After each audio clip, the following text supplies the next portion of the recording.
First clap on 3. 1, 2, 3. What's up, everybody? Welcome to this episode of True Crime and Cocktails. We're so glad that you're here. As always, I am your host, Lauren Ash, and as always, I am joined by my co-hostess with the mostess, Christy Oxborrow. How you feeling? Oh, I'm doing great. Hey. And you want to know why? Yeah. I succeeded in a goal What's the goal? that I have had for myself today, which the day of this record being April the 6th.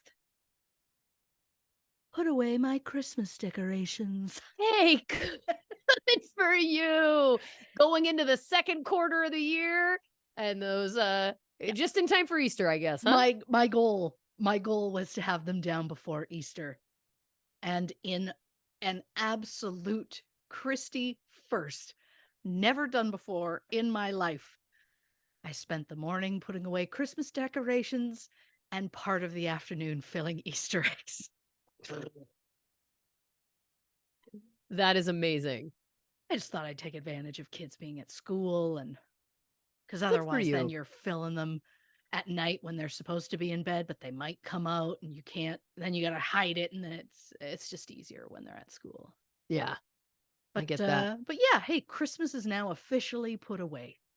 And It's tucked in. Took a while, but we got there. hey, no judgment here. Yeah. No Look, judgment here. I'm almost sad to see it go. But I have a feeling it was up so long that when it comes time to putting it up again, I'll be like, so soon? Didn't I Well, just haul all of this away? during the I've been trying to come up with funny names for the pandemic. Not that it was funny. I'm not trying to be glib, but some people say like the pandy, the panorama.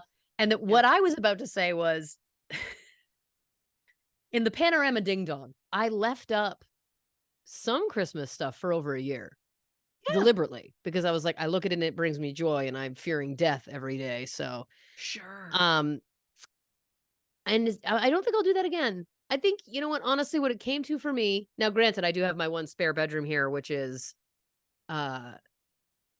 Christmas all the time.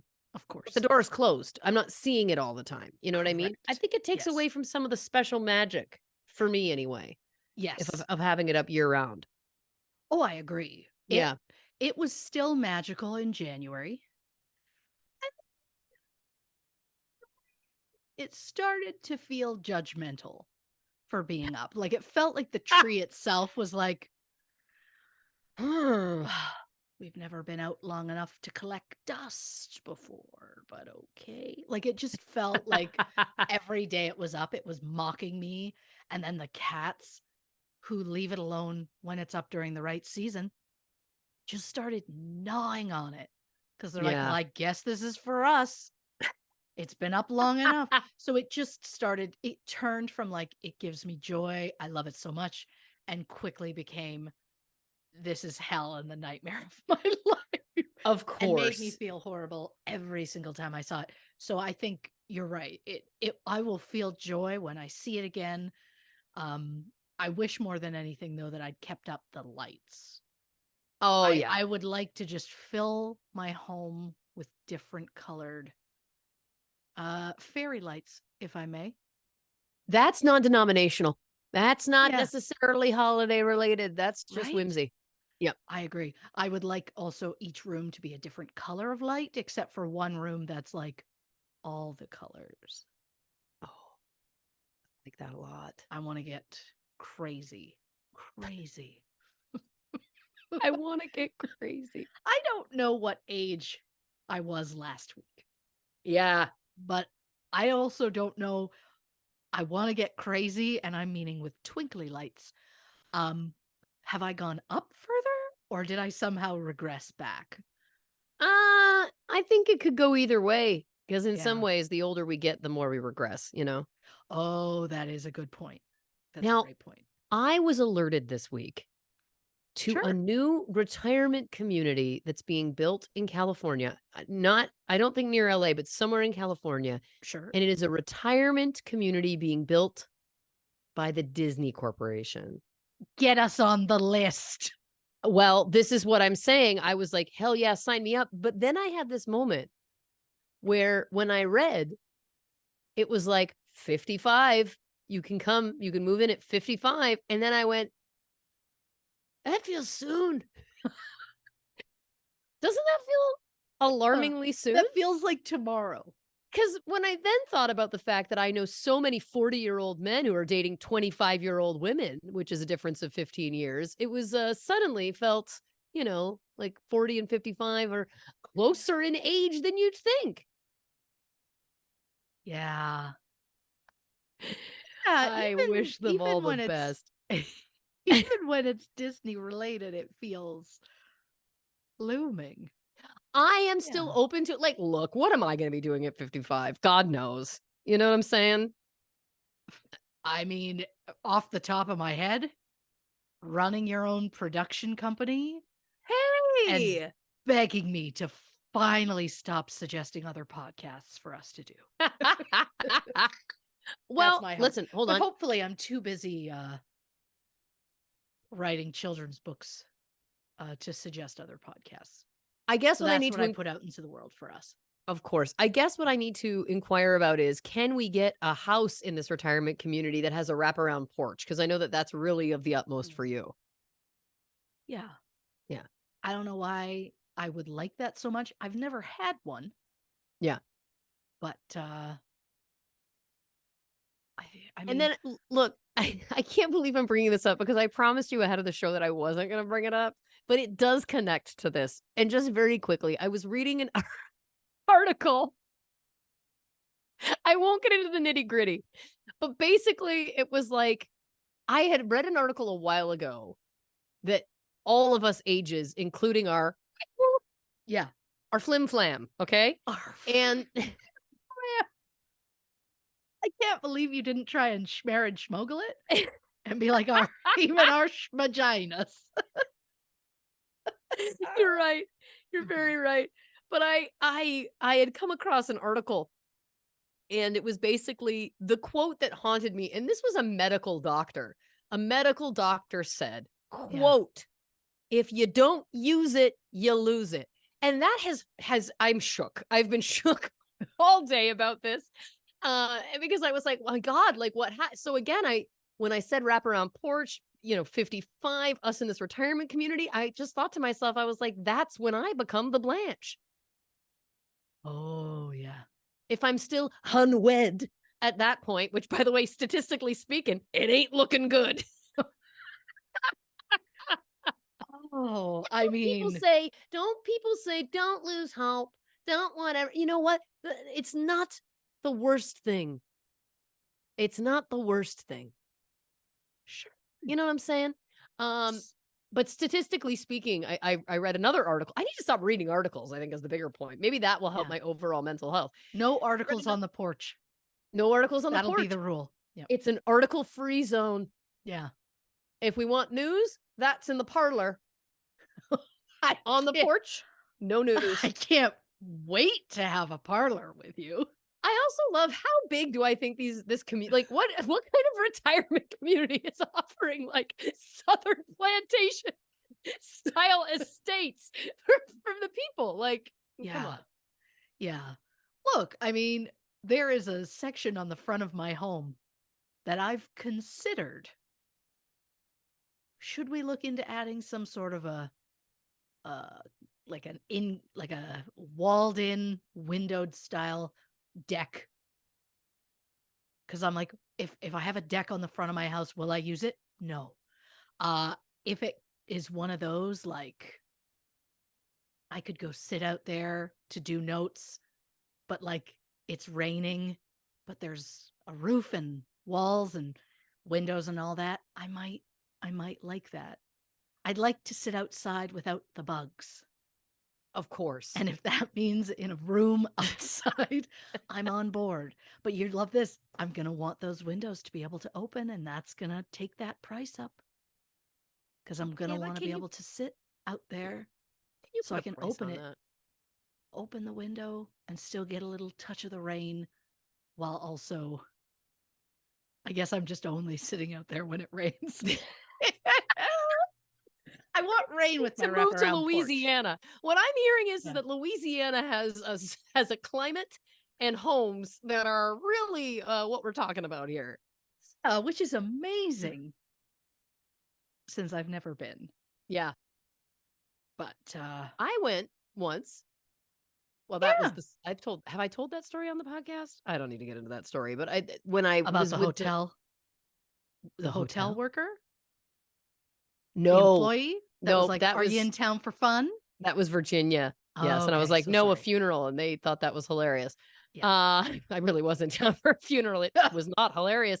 Anyway, correct. no, we'll talk about it later. I was visiting a boyfriend's parents anyway, is the point. Yes, Yes, you know the story. Um, yes. but I mean, it's beautiful down there. It's a completely different world. I'll say that. It feels very like, yeah, it's Oh, interesting. But anyway, was this the fart? yeah, Okay. yeah, yeah. I'm I don't sure think I've we've told that talked about story on that, the have show. we? Have we? I I don't know think you've so. told me, but then I don't remember if we're recording while you tell me things or Well, the not. good news is that our dear listeners will let us know. Let us know, dear Sure. listeners. Did I tell the parent fart story on the show? If you'd like to hear it, let me know. Uh, I can't wait for us to forget this yeah. So yeah, and then the episode come out and we're like, "Hold up. What are they talking about? The fart story?" that's I didn't mention always shit 2 episodes in a row, did I? No, I did not. that's always my favorite is that we record these and then they immediately leave our brains because we have Yes. obviously so much on the go. And then Tuesday morning will come and I'll open my phone and I'll just have like notifications or whatever. And I'm like, what in the world did we? Oh, like it's always a fun uh refresher on Yeah. the episode. Now, I just very quickly, just for my own. So the articles in 1986, an article was written that said women after 30 had a 20% chance of getting married, and women over 40 had a 2.6% chance. That's a difference. Yeah. But I mean, Yeah, that it is really slipped. 1986, right? That was 1986. So I do think that it has changed now. I do like that the title of this article is Marriage After 40? Not impossible. Sure. But yeah, no, I had read this article about it. Anyway, so all I'm saying is when you started talking about building this front room in your home, I thought, oh, for me. For me. I have to get my head out of the space that I'm a spinster. I think that that's part of this. It's like the odometer rolled over 40 and I went, well, get the cats in the knitting because I guess it's over. Like maybe that's not the best. You know what I mean? How old was Clooney when he settled down with a mall? I know it's different Well, for men, it's different for but men, yeah. how I old can't was he when he remember. finally took that leap? I know it wasn't his first marriage, but Well, it that's was the his other thing first too, in a because long time. we're also talking the statistics we're talking about is for never married before. Oh, And interesting. good news, a never married white woman who's made it to 45. These seem to be up to date statistics. It's a 26% chance. Yeah. It's up like But 24%. but get this, a never married black woman, 49% chance. That's Wow. interesting. Isn't that interesting? Huh. Now, if you've been married before, your chances of getting married again after 40 are much higher. Interesting. Yeah. Because it's like you've already been married before, so you're like, yeah, I'll give it another go. Like I it's, think it is, yeah. huh. I think it is. But listen, 26% better than 2.6. It's gone up. It's it's gone up just like the price of eggs. Yeah. Oh, there Yeah, was I do see quite a lot of TikToks and reels involving the insane price of eggs. yeah. So yeah, is that like everywhere? I just don't think I've noticed. I think it depends. For me in a big city, I personally, and I could be completely wrong, I feel like they've always been kind of expensive, like, or you know what I mean? Sure. Like I do see that they are a little bit more expensive, but it wasn't a huge jump. I don't think here. I think in some places it was a very large jump. Sure. Yeah. But it's an egg. How much can it cost? $10? That was Arrested Development. Thank you very much. But a banana. It's fine. I loved it. I Yeah. loved it. I love But her. anyway, long story short, I'm so chaotic right now. I love that I've talked about how to keep your vagina young, my Yeah. fear of becoming a spinster, the statistics on getting married for the first time over Yeah. 45. I mean, we've really banged a lot out in 15 minutes. Well, I assume the brain is like the vagina, and if you don't use it, you lose it. A quote, like, it chilled me to my It's core. horrifying. Like, it's Like, you know, and then it gets into details of what happens as you age, and I'm not going to repeat those here because it's just not worth it, and it's certainly not worth haunting my nightmares about. But Sure. the point is, you know, I don't know. Yeah, look, it's unsettling. Look, there's a lot of things. I had to do some math the other day, which is already a horror show.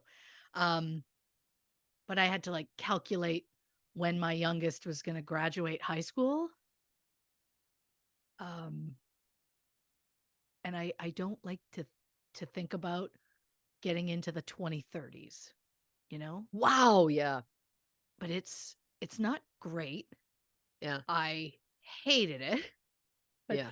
but it's just you know, one of those. Christy has to do some quick math because she's quickly thought of a project that would be great, but she has to work out the math so that she knows it's accurate. And what is it? Fucking hanging photos of her children. Like, calm down, lady. Because right now we have 2 rows. Sure. We've got one from when they turned 1, their first like professional photo, we'll say, and then their other photo is their current school photo. And I realized my oldest is graduating, so I'm like, oh well, his photo's not going to change that much after that because I don't know how many more photos we'll get until maybe he's like an adult, and then there's like maybe a wedding picture or anything. I'm not putting wedding pressure on him. He can marry if he wants. Not at this Not over age. 45. I'm kidding. Men are But fine. I just started thinking like it's such a jump to go from 1 to like 17 or 18 in that photo. So I decided I wanted a middle ground. So I had to do math to figure out what's the best middle ground age and grade. And so I've decided I'm going to try and put all their I want to do a row of photos, and in the middle I've decided to go with grade 4. Because it's not like it's kindergarten is in one and grade 12 is the other. So I had to find a different balance, and I decided I'm running with grade 4. My youngest has not got to grade 4 yet. So I don't want to leave a blank because then that just looks like a memorial weird thing and I'm uncomfortable with it and I don't like that that vibe. So I'm going to wait. So in a couple of years, if I still have this desire, Yeah. and if I can still find those frames, that's a whole other nightmare. The point is, I'm planning a picture wall for years from now. It's a problem. And also that front porch that I would put on, again, it can't be open because I'd never use it. Right. I'm not going to go outside if I'm going to be precipitated on. You did say specifically that you wanted to feel the rain on the porch, though.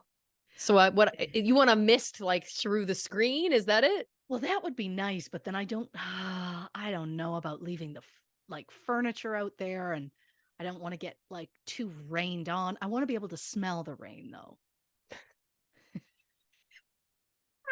Look, I don't know how this want is to going to work. be able to smell the rain.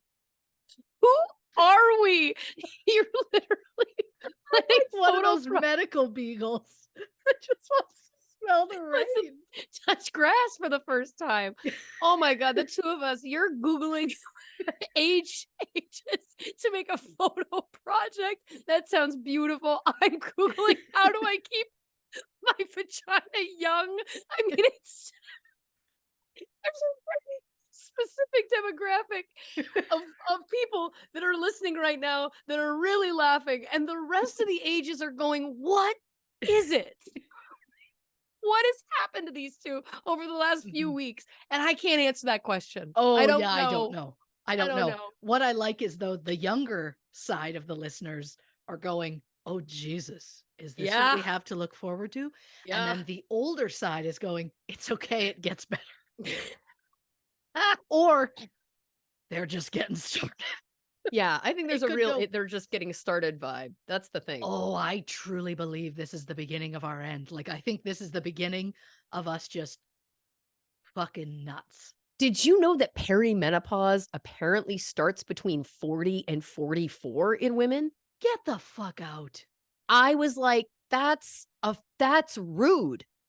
Drew Barrymore I saw has that been. clip. See? This is terrifying. She had it live on the show. She had her first hot flash live on her show. Yeah. Oh, this is terrifying. But how old's Drew? Isn't Drew 50? I want to say 48. Oh, that's too close. This is even closer than the 55 retirement home. Yeah, this Oh is. no. She's 48. Oh my God. Oh my God. Listen, aging is a privilege. I truly believe that. And course. and I welcome the privilege of all of the things. Sure. But what I want to say is this: aging to a certain point in your life, it's like, oh, okay, little changes. It feels like, I'm going to say, especially for the ladies, Yep. it feels like you, you hit an age in your 40s and then all hell breaks loose. Like, it's like, it feels like aging is kind of like a steady, you know what I mean? It's like, oh, okay, we're chugging along. There's little differences. My knees kind of hurt a little bit more. Like, oh, I can't eat, the same amount of dairy I used to, whatever. And then it's literally like your body just turns on you. And that's fear. I fear that. I don't fear the aging as a concept. Like, again, I'm grateful to still be here deeply, but I do fear these kind of like wild, like, she couldn't continue her job. That scares me. Like, in the moment, she was like stripping off, like, oh my God. Like, and it felt very unsettling to me. Is it as unsettling as the fact that I'm going to suggest a perimenopausal podcast Yeah. as we're going through? Oh, God. Oh, Look, Drew could be a dream guest. on the perimenopause podcast. Yeah. Yeah. Oh, God. Oh, well, There's somehow a pun in there. Like, God, I don't know. I haven't had enough time with it yet. Is all you're hot gonna off get the it. presses. We could call it Oh, that. oh. I like that a lot because all I could think of was we're gonna take a many pause. Oh, oh wow. Yeah. And I we'll be love it. right back. Oh boy, Oh, we don't listen, need that. you know what? This show is going to become that in a year. Give it a year. Hey, mark this down. Save this clip. And then in a year, remind us Yeah. where we were. Oh. Yeah. You know what? I think I should go back. I don't know when I'll have time to do this, but I should go back and take a clip from like the beginning of like the first episode and then like episode 25, episode Sure. 50, episode 100, just to watch us slowly unravel. Well, it's like, You know? have you ever watched any video footage of you from, not as a child, because as a child your voice is obviously going to be different, but when I look at clips of me, even from the beginning of Superstore, my voice is different. Like, Sure. Super Fun Night's a better example. Like, my voice is kind of more up in this range. Like, it's like, I do love the idea of like an early clip of us and then a later clip of us, and it's like, we've gone from this to talking like this. You know what I mean? Like, I Oh, feel yeah. like that's a thing. Like I truly believe in that first episode you were probably like, "How you doing?" And I was like, "I'm great." And now I'm like, "Oh, I don't know." Like somehow went from Piglet to Eeyore and I just Gonna say Piglet to Eeyore. Oh my God, what a yeah. gift. Well, Yeah. listen, speaking of Piglet to Eeyore, that's not a transition, Lauren, because it doesn't connect. What you drinking over there? That's literally where I was going with it. I love that you were trying to make it like an ass to ass Piglet to Eeyore. Never. They're Nope. innocents. They They're are. innocents. They are. I of course have a water, and I'm doing a Mike's Red hard freeze, red freeze. Fuck, what are they called? I should not have put it in the I love this for you cup. because I want you to know I am on my second Lime High Noon. And it's Hey, been a real long time since I got slurry on this show, and buckle in sure. because it may happen. Well, my plan was to do the adult store, as I told you, the liquor store. Oh, right. Haven't gone yet. Just Well, haven't gone. Because I've had a week of just, God, I don't feel like doing anything. I don't feel like leaving the house.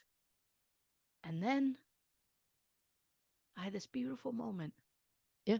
where I was like, my teenager comes home from school. He has a third period spare. And he comes home from school and he just like wanders around our kitchen eating random things. And I said to him, "You interested in anything from 7-Eleven?" And he goes, "Oh, I maybe could." I said, "You want me to buy you something from 7-Eleven?" And he goes, "Sure." And I went, "Tell you what, if you go buy me a Slurpee, I'll buy you whatever you want from there." And you know what he did? He got so excited and went, "Whatever I want?" I went, "Whatever you want." And he left. He got himself a single drink. I went, "You didn't want anything to eat?" And he's like, "Nah." So the next day, he only got a taquito when I sent him again. And then today, don't worry, I texted him before he even left the school. It's so close to 7-Eleven. So he stopped by on the way home. I want you to know that Yeah. in a town that doesn't have Postmates, you have created your own Postmate in your son. You It, are you are exchanging currency to have a good brought to you from yeah. and listen, I can Postmate 7-Eleven right now. I love this for you is the point. Oh, I couldn't be happier. Um, because I also love the other day I suggested it, but I was like, look, I would like to go, but I have something in the oven and I do not have time to go and come back before that's done. When it's done, can you take it out, stir it, and put it back in for another 10 minutes? And he went, "What's the other option?" I went, "Or you can go to 7-Eleven and I'll pay you to get a drink." And he's like, "I will do that option."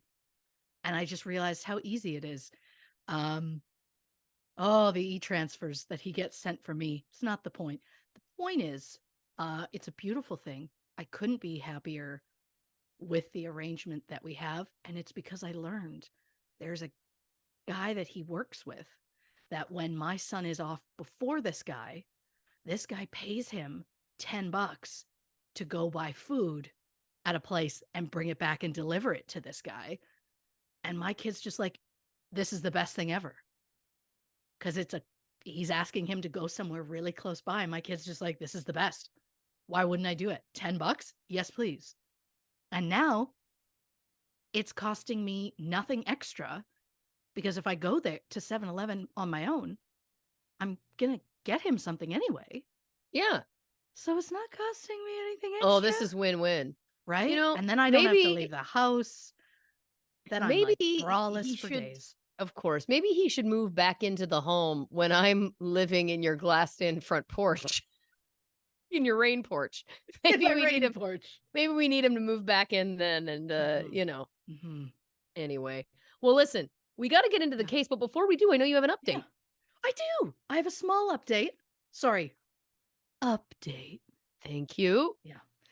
Um in the video store murders episode that we did not that long ago. Um it this particular update involves Renee Sweeney.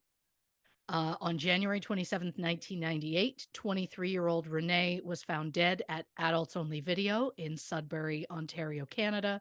She had been stabbed at least 27 times. Witnesses claimed to have seen the killer fleeing the scene, and police found a discarded jacket and gloves in a wooded area nearby. So her case remained unsolved for 20 years before Robert Stephen Wright was arrested in December 2018 and charged with the first degree murder of Renee. He was 18 at the time of the crime. He was denied bail while awaiting trial, and his charge was later downgraded to second-degree murder.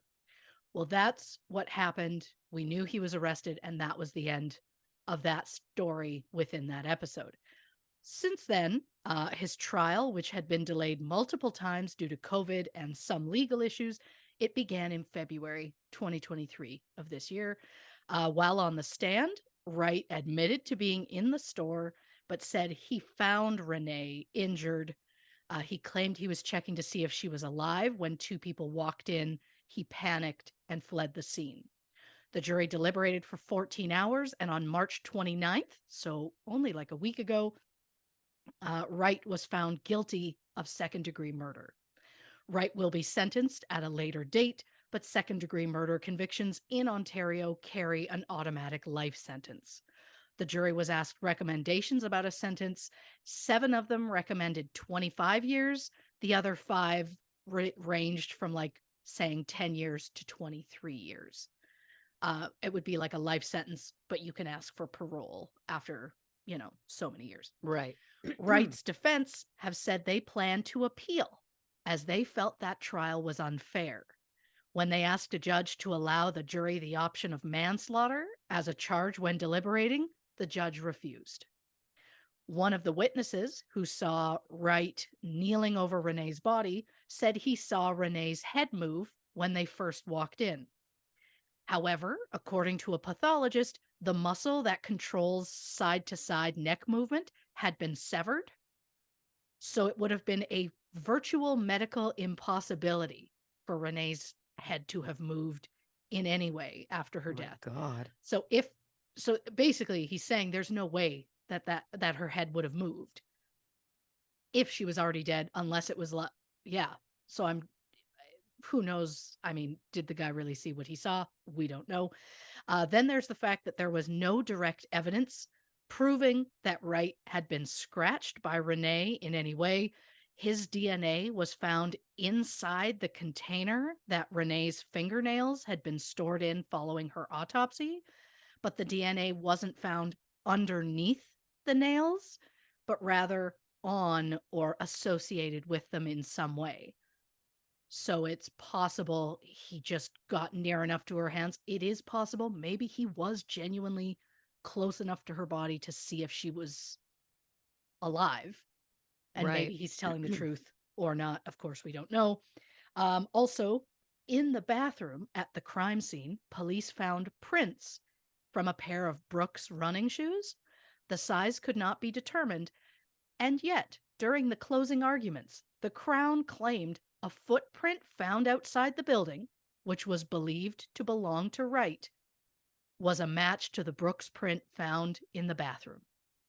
It was the first time it was ever mentioned during that trial in the closing arguments, and seemed to be an outright lie. Because if you can't determine the size, how can it be a match for another print where you could determine the size? Like, I don't know how it could be an exact match. It's also, odd that the first time it got brought up was in the closing statements. That's right. Yeah. Yeah. So I see why they're planning an appeal, and who knows what's going to happen. But right now, he's just awaiting sentencing, and he has been found guilty. But this stuff coming up, it's like, oh crap, was he though?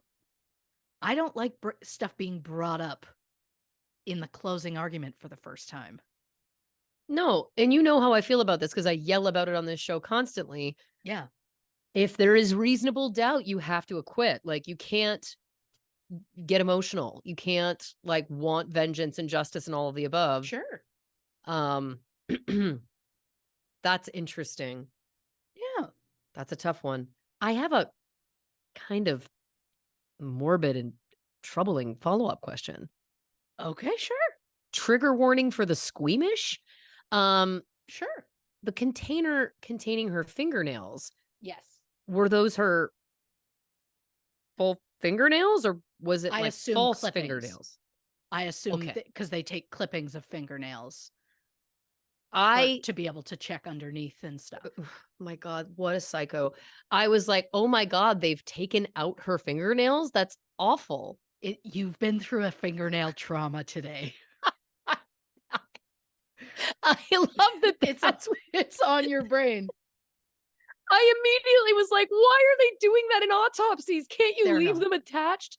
Maybe. And then I thought, oh, maybe it was fake nails. They took off her fake nails. No, you're right. Of course, it was just clippings. What a psychopath I am. Yeah. For those who are curious, last night I was cleaning my garage. That was my first mistake.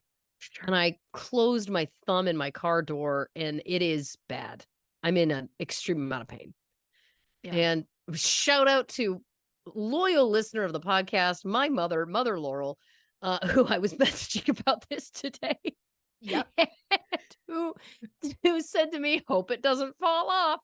And the thing is she wasn't kidding. And I was like, what? And we had a bit of a troubling back and forth where I did not leave feeling settled that I'm going to survive, or rather my thumbnail's going to survive this. Anyway, yeah, you're right. I am projecting my own trauma onto what you said for sure. Yeah, you heard me say listen. fingernail and you spiral.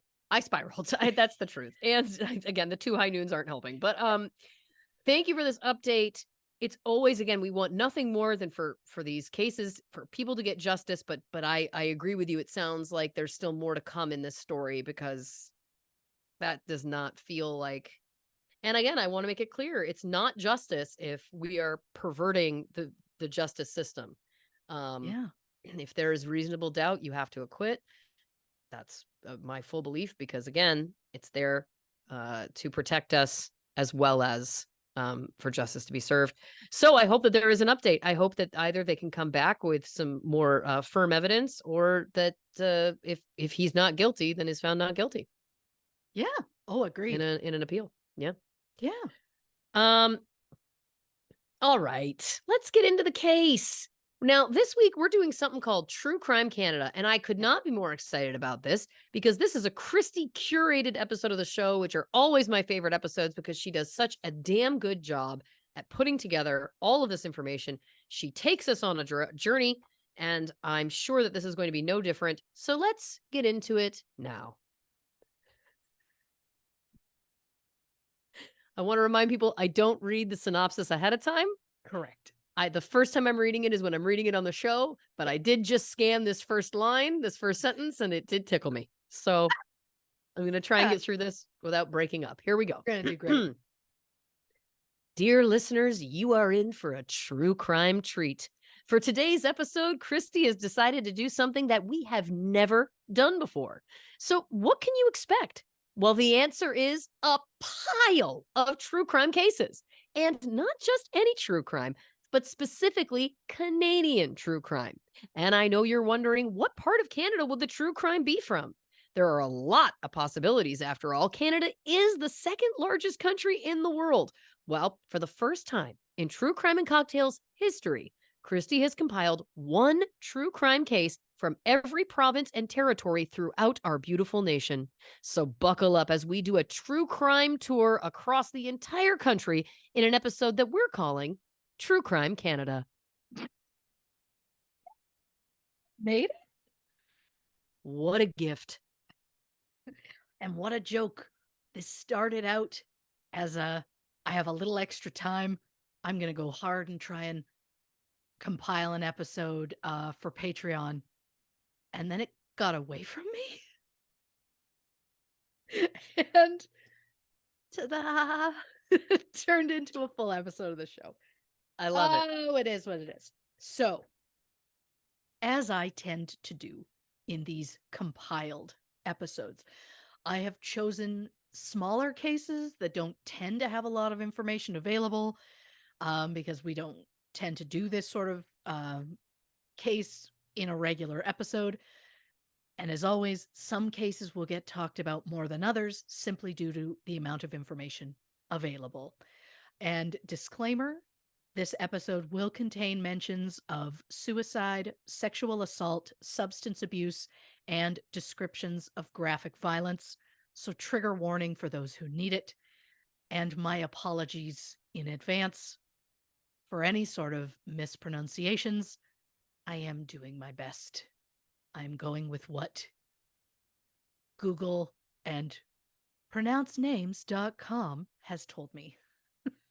Thank you for That's that.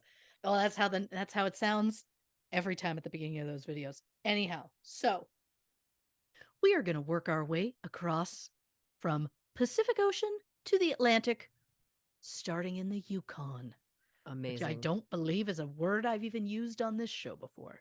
I like it. So there we go. Angel Edna Carlick struggled in her early teens, spending some of her time living without housing. But Angel turned her life around thanks to the Blue Feather Youth Center in downtown Whitehorse, Yukon, where Angel eventually got a job. She had also recently earned her high school diploma when she disappeared on May 27th, 2007. Police searched for Angel in the Whitehorse area, as well as in British Columbia and Alberta, but they had no luck. Then, months later, on November 9th, a hiker discovered Angel's body in a wooded area on Pilot Mountain near Whitehorse. Angel Carlick was just 19 at the time of her death. She was described as a caring person who always had her friends' backs and a bright young woman with a bright future ahead of her. While Angel's death has been ruled a homicide, the pathologist was unable to determine her cause of death. It is unknown whether Angel died in the area where her body was found. Forensic teams, including a police dog, searched the area for evidence and police conducted door to door interviews. A helicopter was even used to photograph the scene from the air. Sadly, Angel's mother, 51-year-old Wendy Carlick, and her friend, 53-year-old Sarah McIntosh, were both found beaten to death in Sarah's home in April 2017. Both women were well known members of the Kwanlin Dun First Nation, and Wendy was an advocate for missing Indigenous women and girls. A month after the murders, police arrested 48-year-old Everett Chief following an altercation with another man. Chief's shoes were taken, and when police looked inside, they noticed what they believed to be dried blood. The blood was tested and found to be a DNA match to Wendy Carlick. Police then found security camera footage of Chief and Sarah McIntosh getting into a cab together on the night of Sarah and Wendy's murders. The pathologist stated that, quote, the death of both victims was the result of multiple unlawful act blunt force injuries combined with high blood alcohol levels.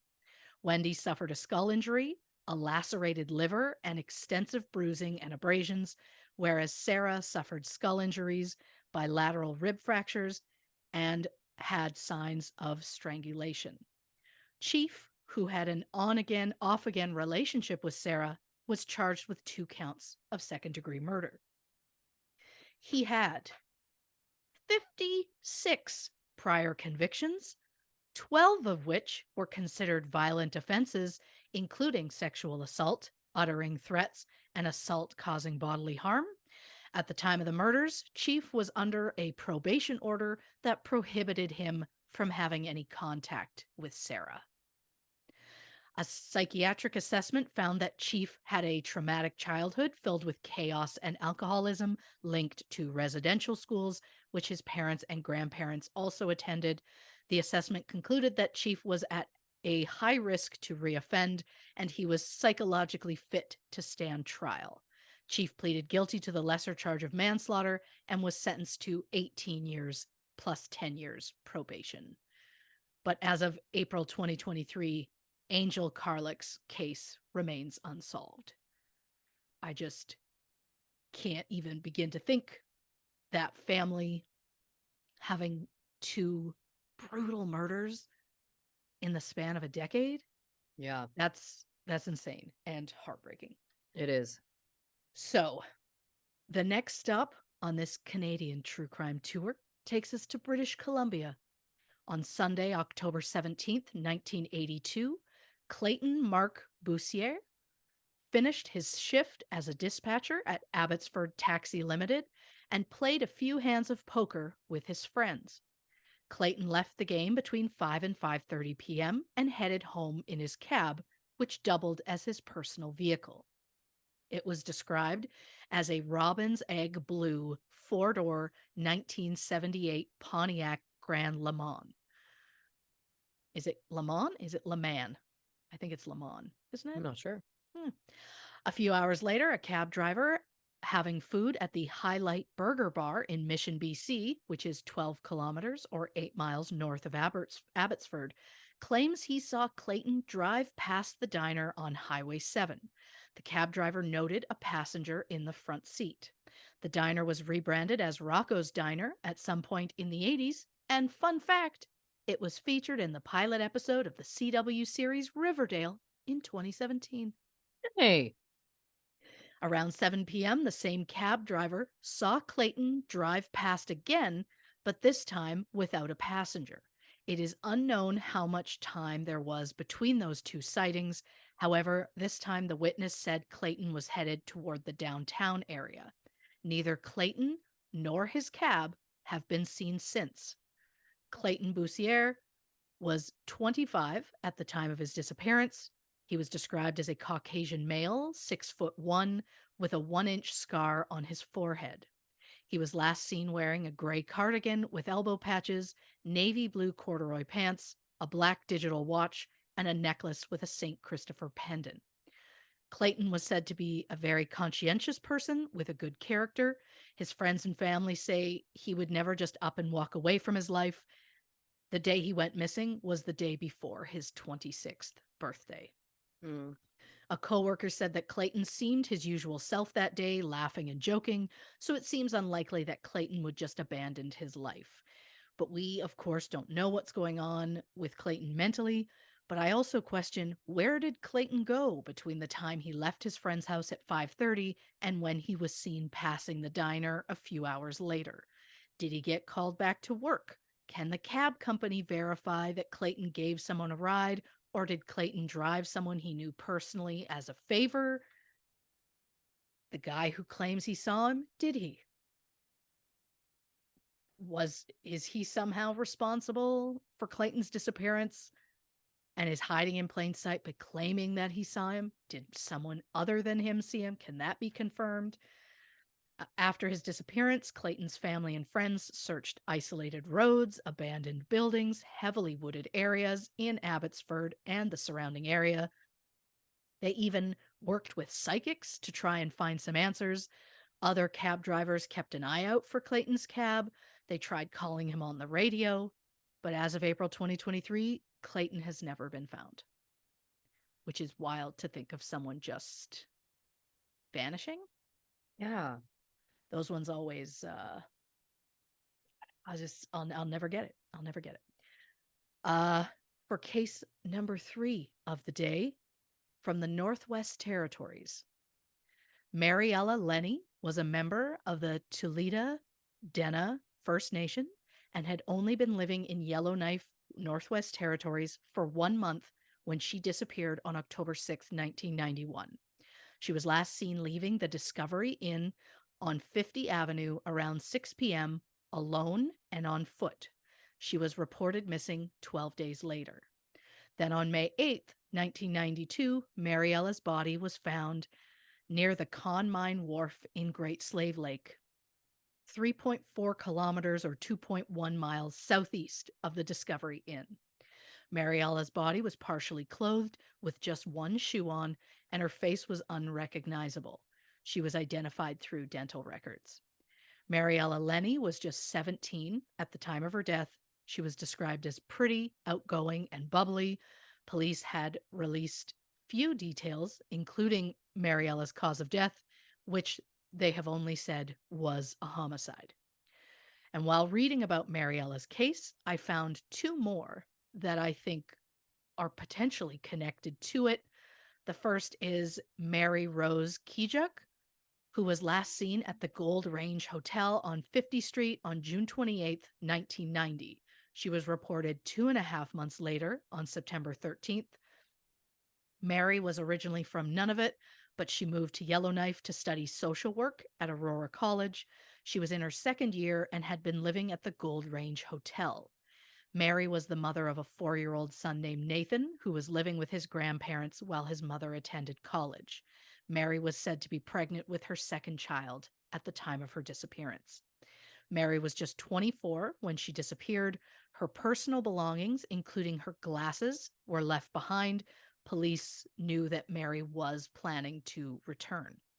In 2003, a bone fragment was discovered at Con Mine, close to where Mariella Lenny's body was found in May 1992. Police searched the area but found no other human remains. The fragment was sent to a lab at the University of Alberta, who determined the bone likely belonged to a petite woman in her 20s. The lab tried to extract DNA from the bone several times, but they were unsuccessful. In February 2018, the fragment was sent to the International Commission on Missing Persons lab in Bosnia and Herzegovina. The DNA came back as a match to Mary Kijak. Police have no suspect in Mary's case. Mary's son, who is now an adult, has a daughter of his own who is named after his mother, which I thought was lovely. Heartbreaking, but lovely. Yeah. And then we have Charlene Catholic, who was reported missing in July 1990. On July 21st, Charlene told her aunt she was going to the arcade, which was a local hangout located in the basement of a furniture store on Franklin Avenue. When Charlene didn't return home that night, her aunt became concerned, but was told Charlene was likely just staying at a friend's place. When she still hadn't returned by the next day, Charlene's aunt reported her missing. Police were able to determine that Charlene left the arcade with a man and another girl. Charlene's aunt heard rumors that the man in question was Stanley Wellen, who lived on the outskirts of Fort Ray. Charlene's brother went to Stanley's house looking for Charlene, but he was told he wasn't welcome there. Police confirmed Stanley had confirmed with Stanley that Charlene had been there, but Stanley claims Charlene left on her own. She was last seen walking along Highway 3 from Fort Ray to Yellowknife around 6 p.m. on July 22nd. She was walking on the side of the highway, halfway between the Ray Access Road and Stag River. Charlene has not been seen or heard from since. She was just 15 at the time of her disappearance. Charlene was described as an Indigenous female, about 5'5" or 5'6", 126 pounds, with black hair and brown eyes.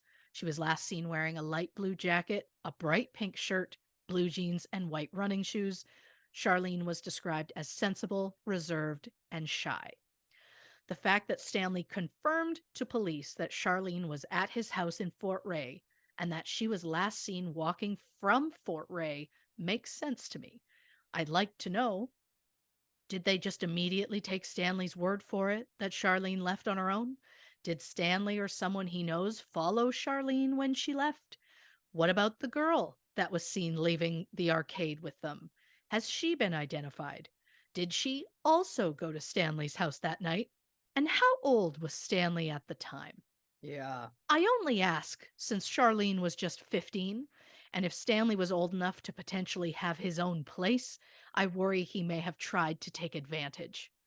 I couldn't find much about Stanley Wellen.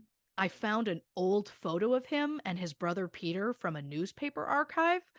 It's a photo of two boys cutting wood in April of 1980. Both appear to be about 8 to 10 years old, which would make Stanley 18 to 20 at the time of Charlene's disappearance, which is concerning when we're discussing a 15-year-old girl. Yeah. So Mary disappeared from the Gold Range Hotel on 50th Street in June 1990. Charlene went missing after being seen at the arcade on Franklin Avenue in July 1990. Mariella was last seen at the Discovery Inn on 50th Avenue in October 1991.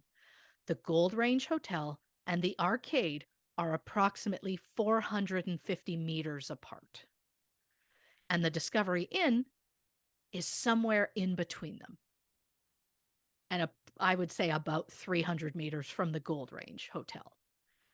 So, what are the odds that those three girls would all go missing after being seen within that same few blocks within 16 months of each other? It just makes you feel like Maybe all three were possibly taken by the same person. Yeah. Yes, I know that Charlene was seen again after the arcade, but is it possible the people she was seen with at the arcade are responsible for her disappearance and the disappearance of the other two? Maybe the people had some sort of con running where they picked girls up in and around the arcade. And yes, it's possible that Charlene is not connected to these other two cases, but I believe that Mary and Mariella were killed by the same person or group of people, especially when they were last seen within 300 meters of each other and their remains were both found in the same area. It just feels like too much of a coincidence for me not to be connected. It is also possible that Charlene's remains were put there and they were just never found. Yep. I mean, that's more than possible as well. Well, it was a mine, right? Yeah, right? And we know, if you've been listening to this show long enough, that's, yeah. Oh, yeah, 100%. As of April 2023, Mariella, Mary, and Charlene's cases all remain unsolved. Wow. Yeah. Oh my gosh, so many things. I mean, every true crime bone in my body is buzzing at the moment. This is wild. Okay, I'm gonna go back. I'm Yeah. gonna go back to case number one. We're gonna work through chronologically. I just also want to give you a shout out. Obviously, you always do an amazing job, but obviously highlighting these Indigenous women, I think, is fantastic. And obviously, we know, statistically speaking, Indigenous women Oh, do yeah. not get those disappearance cases. Just do not get the same kind of coverage in the media, nor do they get necessarily treated with the kind of level of respect you would need from a police perspective. So, shout out to you for Hey, highlighting them here. Um, so yes, Angel, this first, I mean, the other thing too that just stands out to me right away is like so young. I know. I mean, the gentlemen too, but the women just so young. It's so disgusting and tragic. Especially when you hear in Angel's story that she had had problems. She had been without housing, but she had was on the up and up. She had She turned her turned it life around. around. She'd gotten a Yep. job. She was doing like that. Honestly, makes me want to burst into tears. Like that. It's look, there's no justice. We know this. We've done this show long enough. There's never any justice. It's all tragic, but there's just something about hearing about like a 19-year-old girl who has pulled up her own bootstraps and like done this amazing thing that then Yep. senselessly murdered. It's always heartbreaking, but it just stood out to me as being, you know, just wanted to say truly how sad. Um Also interesting that the pathologist couldn't determine the cause of death. I'm curious about that body. I mean, what are we dealing with here? You know what I mean? Yeah. I mean, it could be similar to like Alonzo Brooks, Yeah, where there was um I think animals had got to the throat area, so it was you couldn't it's determine, like, maybe he yeah, was strangled, something like that. So it's possible because she was out there for months.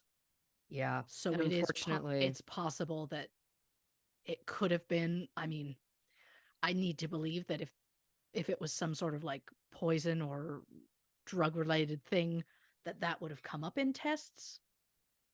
yes, I would I think so. So I would assume it's something to do with possibly like strangled, or because I would assume they'd see a bullet wound, but I again, I don't think know the that they condition of the body. yeah, yeah, I know. I think they would, but I mean 2007 is pretty modern. So yeah, I would think toxicology even on a body. I'm not an expert, but I think that there's some level of that. But yeah, no, it's a great point to remember. Um, and for those who are listening that maybe don't know, when we're talking about the Yukon and Northwest Territories, I mean these are north. These are very kind of desolate, rural. It's like Alaska, if Yeah, that's more of a touchstone for people again who maybe aren't from North America. Um, it's not snow year round, as some may perceive, but it's just very there's a lot of snow for many months and it's just very desolate. sure. It's not densely populated. Um just again for context. Right. Um Yeah, the fact that then there was the second murder 10 years later, it almost feels like it has to be connected, and I'm not saying that there was any proof that it was, but it just seems for 2 murders in the same family 10 years apart, it just feels Right? poetic in a Oh, disgusting yeah. way. Oh, I agree. It could be just coincidental, of course, a tragic coincidence, but I don't know. I don't trust it. And I do just want to say on my soapbox for a moment, if I can, that anybody who has 56 prior charges, many of which were violent crimes, including restraining order against one of his victims, um, it makes my blood boil.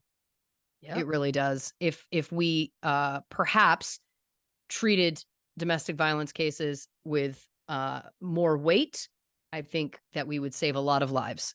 Um, I 100%. think that's just a fact. So that's a very tragic, teaching moment.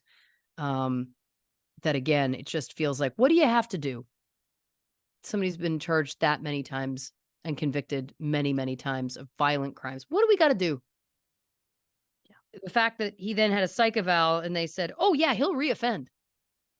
He'll reoffend," but then he isn't getting life in prison. Yeah. What do we got to do? It just makes me crazy because that, much like I talk about how important the judicial system is, which I do believe that it is. Yeah. Um, this is a case where we know that he committed these crimes. He has been convicted of committing these crimes. Experts have said he will offend again in a violent way in his MO against women. And it's like, oh yeah, but don't keep him in prison for life. The fact that he murdered 2 women and only got 9 years apiece for their lives? It's disgusting. It's disgusting. It's misogyny, it's racism, and I stand by that. Sorry, but I do. Um, because there's no reason that person should ever get out of jail. You've killed 2 people. You have a litany of a rap sheet behind that of violent crimes. You're in jail for life. Period. Yep. It's over. That's the only period. Again, I don't feel Agreed. guilty about that. All right, number 2, Clayton. This is such a and I say this, I don't want people to think I'm being glib, but there's like an X-Files element to this in that it's very creepy to me. Like I got chills when you were talking about it because it's very rare for a car to also go missing forever. Yep. You know what I mean? Like I understand Yep. that cars can go missing for periods of time. If you're really sneaky, maybe you can hide it or repaint it or whatever, but it's exceptionally rare for someone to pull that off. And 100%. certainly we're talking about 1982. I don't know that we were you know what I'm saying? Like, it just feels wild to me that the car has never been recovered in all this time. Because this isn't a not a necessarily, big city in British Columbia, but even still, the fact that the car was never recovered and it was such a specific car. It's not like we're talking about Texas and it's like a black pickup truck where, okay, Yep. noted. Is it possible for that to go missing for a very long period? Yes. But this is a very specific painted taxi. It's really recognizable. I'm going to assume that there isn't a ton of them. So again, for that to Right? go missing permanently speaks to me to either like a wild fluke, which I think is sometimes also possible in cases, unfortunately, or then I start to think this is a hit. This is a premeditated crime where there was a plan in place to repaint that vehicle because I just can't Ooh. believe if the vehicle remained as a bright blue taxi cab that it would just never be found. That feels, I'm going to say it, impossible to me. It's just wild we saw no hint of the car ever. Yeah. Even now, like in all this time, that car has never been recovered because even if they managed, somebody drove that car far away, it would have been in the 40 years since this case 41 years since this case happened, you'd think that there would be, oh, this car turned up somewhere. It's painted like a weird taxi cab. Like, I don't know. It just feels impossible to me. Right? So again, I only bring up the X-Files comparison in that it just creeped me out. It just felt like it was like there's a bigger conspiracy here or something. Um, because it's so odd. And now listen, I did quickly Google while you were talking because you said he was wearing a St. Christopher pendant, and I didn't know. I'm not familiar with all of the saints, so I wanted to look up who St. Christopher was. And he is the patron saint of travelers, including motorists. So often they can be hung in a vehicle. So it also makes sense that if he was a taxi driver, he would wear St. Christopher. Sure. Makes a lot of sense. Yeah. I was just curious about that. Now, case number 3. Wild.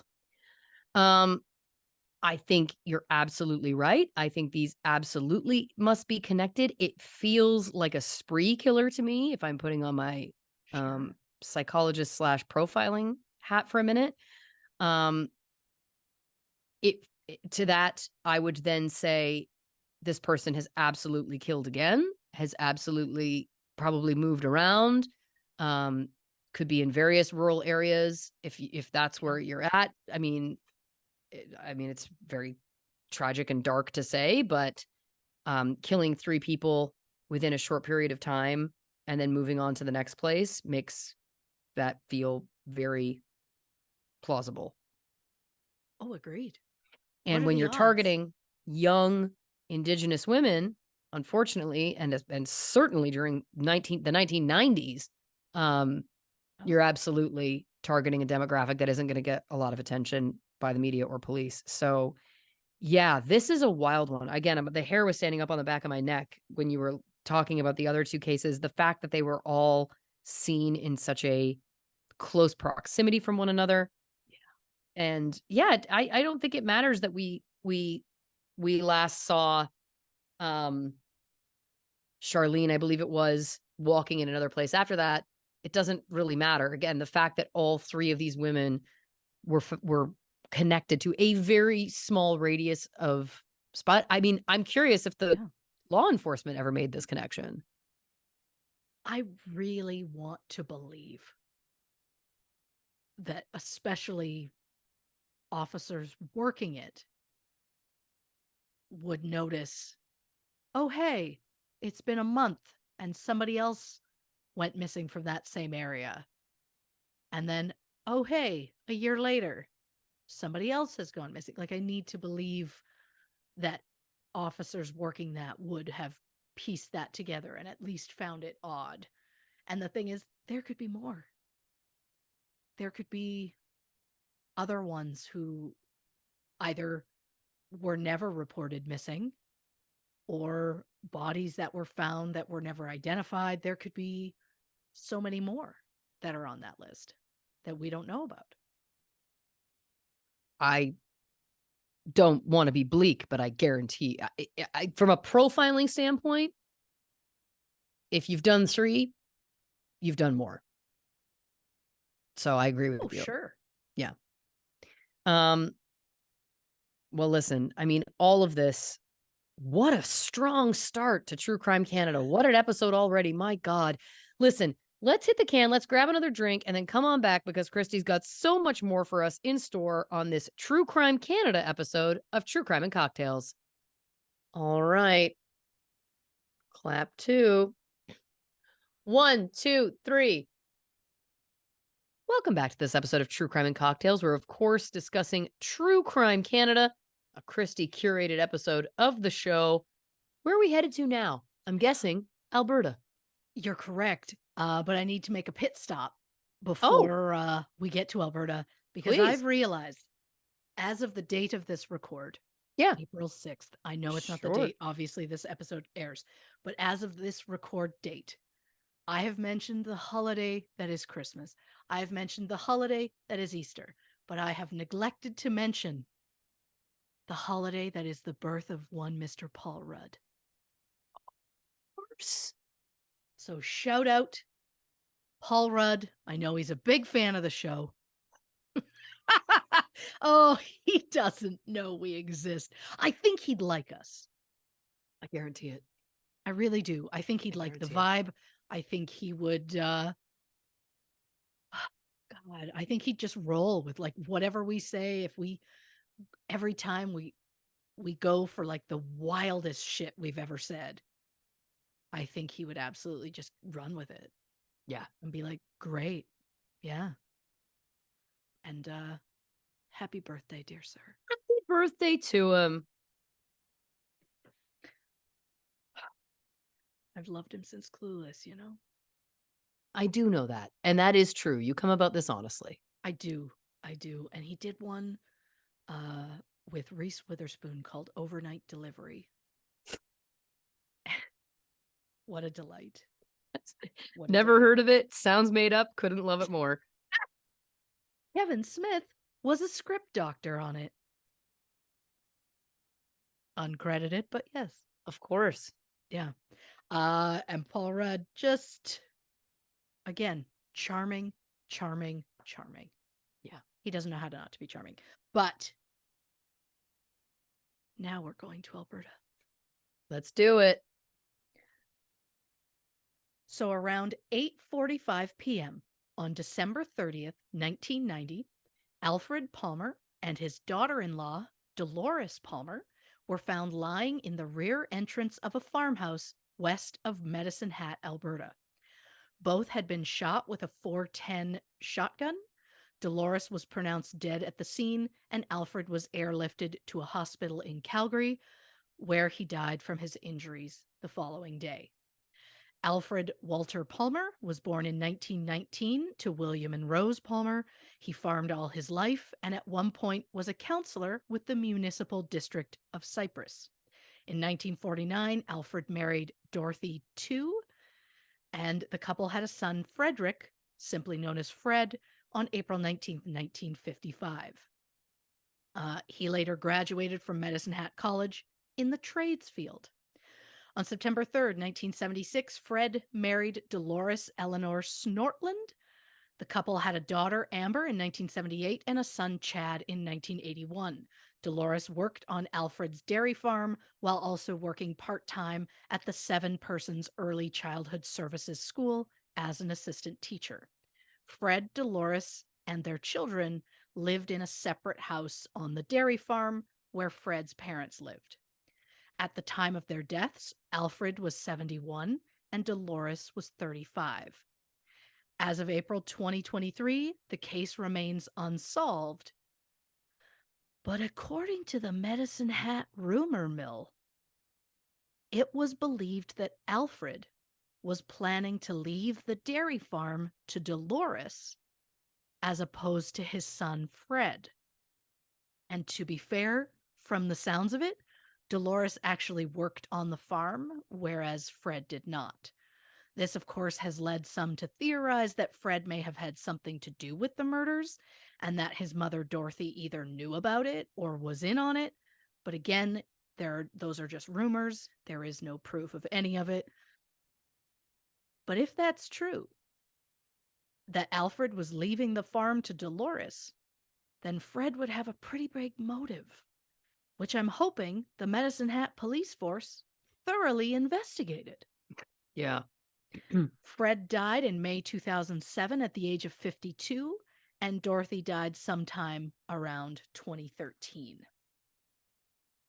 So, if it is in fact these rumors are true, or if there's any truth to them, it's just at this point we're never going to get an answer. Yeah, If, unfortunately. the truth has died with them, because then otherwise, what was the motive? You know, That's a what great was what was question. the motive for a random stranger to go on a farm and shoot 2 people? Well, Like, yeah, I mean, yeah. It feels, I mean, look, I have heard of a couple of cases where it's like somebody who has a itch to kill tries to find a very rural place, rural home, sure, random. But statistically speaking, that is exceptionally rare. that's good because Exceptionally that's rare. horrifying to learn. It's not great.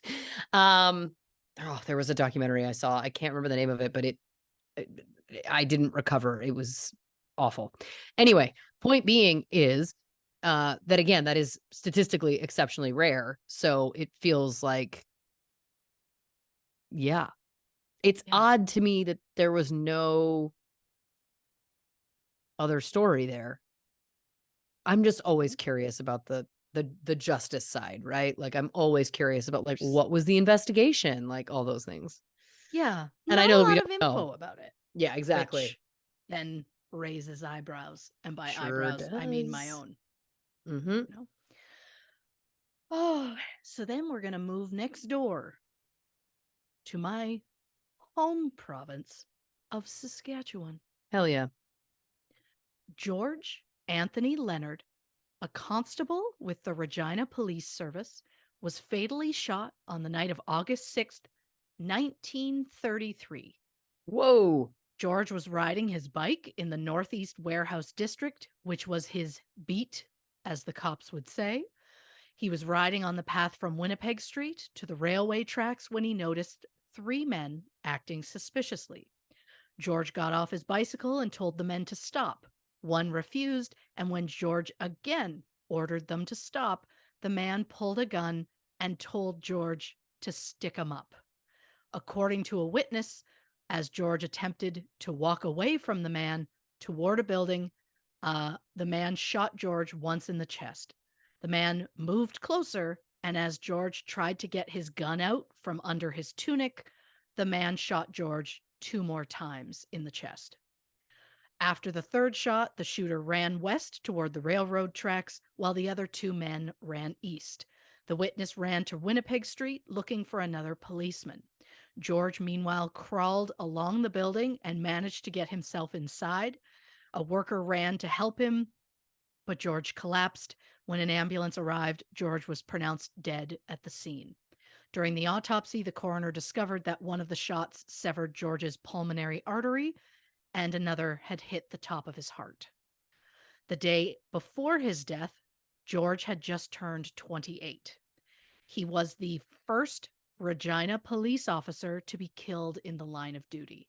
Oh, wow. Thousands of people lined the streets during George's funeral procession. A $1,000 reward was offered for information leading to an arrest and conviction of the three men responsible. That is equivalent to about $23,000 in 2023. Multiple tips came in, and in April 1934, police found and arrested Matt Kowalchuk in Moose Jaw. Kowalchuk, who was an alleged member of a gang known for robbing freight cars, was believed to have information regarding George's death. However, he gave them nothing before being escorted to Portage la Prairie, Manitoba, where there was an outstanding warrant for his arrest. As of April 2023, George Leonard's case remains unsolved. In May 1934, a bronze plaque was hung at the Regina Police Station in George's memory. At a coroner's inquest into his death, the jury believed that because George's service weapon was located under his tunic, he was unable to defend himself. He was one of the top marksmen in the service at the time. The inquest jury recommended that to prevent further incidents, officers should wear their guns on the outside of their tunics, which the Regina Police Service implemented and have done ever since. Moving on to Nunavut, or more specifically, its capital city, Iqaluit. Between 1942 and 1987, the city was known as Frobisher Bay before its traditional Inuktitut name was restored. Iqaluit became the capital city of Nunavut in 1999 when the Northwest Territories was divided into two separate territories. Iqaluit is the largest community in Nunavut, as well as its only city. Hmm. So on May 26th, 1986, Mary Ann Birmingham was found stabbed to death in her own home in Iqaluit. At the time of her death, Mary was home alone, as several family members, including her mother, were in Montreal, Quebec, while Mary's brother was undergoing cancer treatment. Oh, God. I know. Mary's sister Barbara flew back early to check on Mary, and when she got to the house, Barbara discovered Mary's body. Mary was just 15 at the time of her murder. She was described as friendly, personable, and known for her beauty. Members of the community raised $10,000 as a reward for information leading to the arrest and conviction of those responsible for Mary's murder. A local newspaper donated space to advertise the reward for several months. In the fall of 1986, police arrested a man named Jopi Atsaitik after he stabbed two people, including his own mother. Due to the similarities of the murders, many people believed he was also responsible for Mary's death, and Jopi was later charged with Mary's murder. But when a preliminary inquiry found insufficient evidence to take the case to trial, the charges were dropped. Jopi confessed to the two murders but denied any involvement in Mary's death. Jopi was sentenced to life in prison with no possibility of parole for 10 years. There is no public update on him currently. As of February 2022, because that's the closest I could find, he was still in prison. The idea he murdered two people and could get out for parole in 10 years is horrifying to me. But as of now, April 2023, the case remains unsolved. There you go. I mean, the listeners do say they often prefer the unsolved cases, which I tried to find. Unsolved was my goal for this whole episode. So Yeah. just plan for us to all be annoyed Yeah. at the injustice. Of course. Annoyed at the injustice. There's the new tagline for our show. I like that. So, moving on to Manitoba. Tina Michelle Fontaine was last seen in downtown Winnipeg, Manitoba on August 8th, 2014. 9 days later, her body was found in the Red River near the Alexander Docks. She had been wrapped in plastic and a duvet cover. Tina was just 15 at the time of her death. She was described as a beautiful girl with a big heart who loved school and children. Due to alcohol abuse, Tina's biological mother, Valentina, struggled to raise Tina and her sister Sarah, so they were sent to live with their great aunt and uncle, Thelma and Joseph Favel, on the Saking First Nation. Tina seemed happy there. She was doing well in school. But on October 31st, 2011, Tina's father, Eugene Fontaine, was found behind a garden shed. Eugene, Jonathan Starr, and Nicholas Abraham had been drinking for 3 days when Eugene and Jonathan got into an argument over money. Eugene was tied up, stomped on the head, and put behind the shed where he died from a head injury. He was 41 years old. Eugene had also been battling cancer at the time, and at the time of his murder, doctors had predicted he had only about 4 months left to live. Oh, God. Yeah. Tina took her father's death quite hard, especially when she was asked to write a victim impact statement for the trial. That was the moment that her great aunt says that Tina started to fall apart. Soon after, Tina's mother, Valentina, suggested Tina join her in Winnipeg. Due to Valentina's history of alcohol abuse, Tina's great aunt, Thelma, who loved Tina as her own, contacted caseworkers to ensure that Tina would be safe in Valentina's care. Thelma was assured Valentina was in a better place. Tina went to Winnipeg at the end of June 2014, but things with Valentina weren't great. At one point, Valentina fell off the wagon and lost custody of her kids, and Tina ran away. After Tina's disappearance, Thelma learned that Tina was briefly admitted into a hospital and was in the custody of a child and family services worker when she ran off. The authorities did not contact Thelma at any point, even after 2 officers ran into Tina the day before her disappearance. Had they run Tina's name in a computer, they would have discovered she was a runaway and potentially saved her life.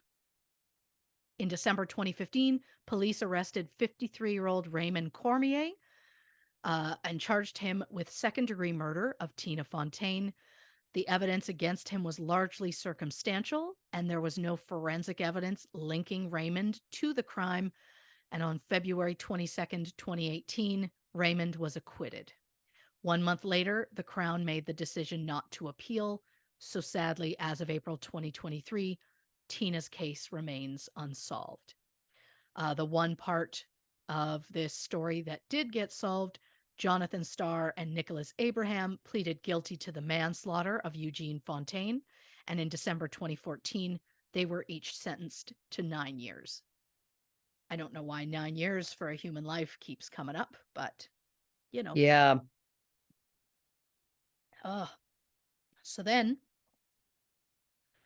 we head to Ontario. Around 11 p.m. on July 18th, 2000, Patricia Dawn Reel, known as Patty, and her boyfriend Peter Seeley arrived at Patty's house on Hallmark Avenue in Etobicoke. She lived in a basement apartment, which was accessed through the backyard. Without their knowledge, a man followed the couple down the driveway and into the backyard, where he pulled out a gun and shot Patty twice in the head at close range. Peter scuffled with the man, who managed to flee on his bicycle. First responders pronounced Patty dead at the scene. She was 46 years old and the mother to 2 adult sons. Patty was described as popular, funny, smart, and wonderful. She worked as a telemarketer and had recently started seeing Peter, who friends say Patty was smitten with. The shooter's bicycle was found shortly after the murder. It was a mongoose Rockadile with chrome rims, a racing seat, front shock absorbers, and a missing hand grip on the left side. Police were able to get DNA from the bike's handlebars. However, it was not a match to any convicted offender in the National DNA Databank. During the investigation, police learned that Patty had been in a long-term relationship with a man named Ronald Harper. The relationship came to an end in January 2000, 6 months before Patty's murder. A witness claimed to have seen Ronald on Patty's street on the day of the murder, but police were able to confirm that Ronald was at Casino Rama in Orillia, Ontario, at the time of the crime. Less than a year later, Ronald was found dead in a West End motel in 2001. He left a suicide note, which the police have not made public. However, they have said the note does in fact mention Patty in some way. Interesting. In 2008, police announced they believed that Patty may have been killed by a hired hitman and that Ronald Harper may have hired him. They have not revealed what evidence, if any, they have to support this claim. So as of April 2023, Patty's case remains unsolved. And if that wasn't enough, in 1997, Patty survived an armed robbery while on vacation in the Dominican Republic. She and her boyfriend at the time were chased by a group of machete-wielding men while the couple tried to escape on motorbikes. After a 15-minute pursuit, Patty's bike crashed and she suffered a broken leg and cuts to her face, which required dozens of stitches. So to go through that and then later be shot, which he didn't take money. He just showed up in her backyard and shot her point blank. I mean, that's a hit. Yeah. I mean, so heading to Quebec.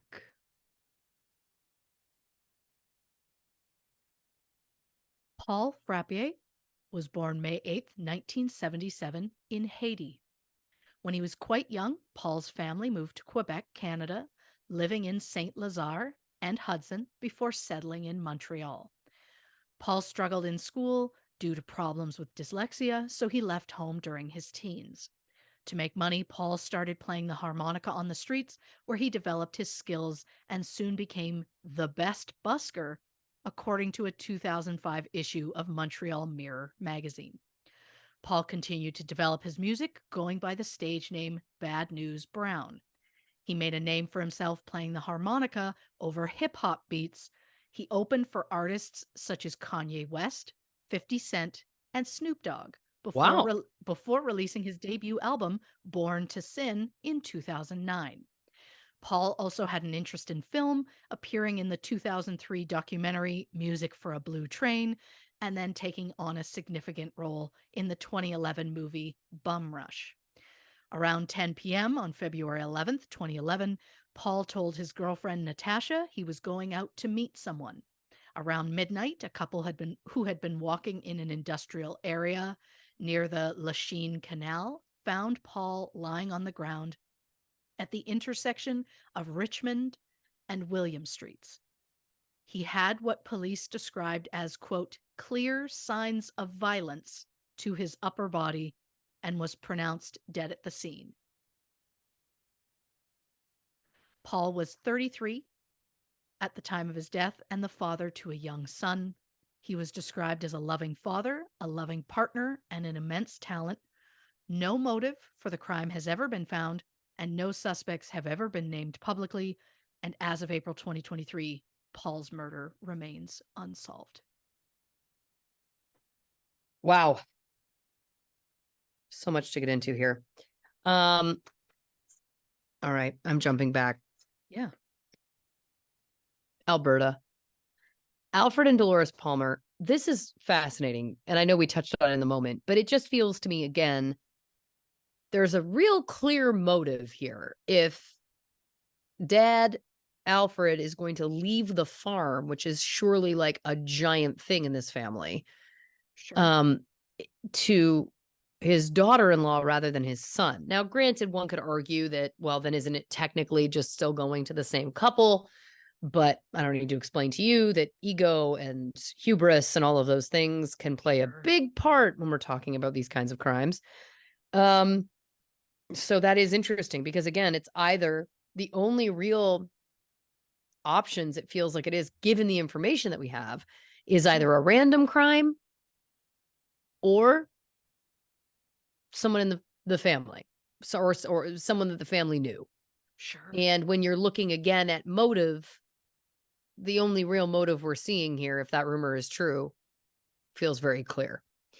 The fact that the son Fred and the mom Dorothy have both died since then is very tragic because it feels like we'll obviously never get full answers there. But what I find interesting again is there was a fair amount of time between the murders and when Fred and Dorothy died. Yes. This crime happened in 1990. They both died in the 2000s. It always strikes me because we see so many cases where families are begging for any sort of justice to be served, begging the police, begging the media, all of the above. And now listen, I don't know, maybe they were doing that, but I don't get the impression that they were. Sure. So it's like, if this was a random crime, don't you think that the family would be losing it? Going like, we need to do anything to solve this? Now, again, I'm speculating here. Maybe they were doing that, but it just doesn't feel like, given the information, that was the case. Yeah, very sad and also, again, creepy. We go to Saskatchewan. George Leonard. The first thing I wrote down was, came across 3 ne'er-do-wells because apparently I am 95 years old. You were going with the time period. Thank you very much. Thank you very much. Now, a quick aside, if I may, again, much like I was trying to give some context for the non-North American listeners potentially. Now, it should be noted that Moose Jaw, this didn't happen in Moose Jaw. Correct. This happened in Regina. Thank you very much, Regina. Yes.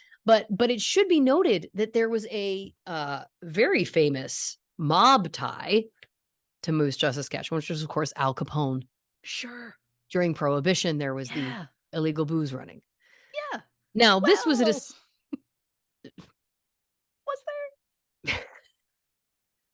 They say there was. Not saying there wasn't, but you're saying there's not a lot of proof. I'm saying they're hopeful. You're saying they want a story, maybe.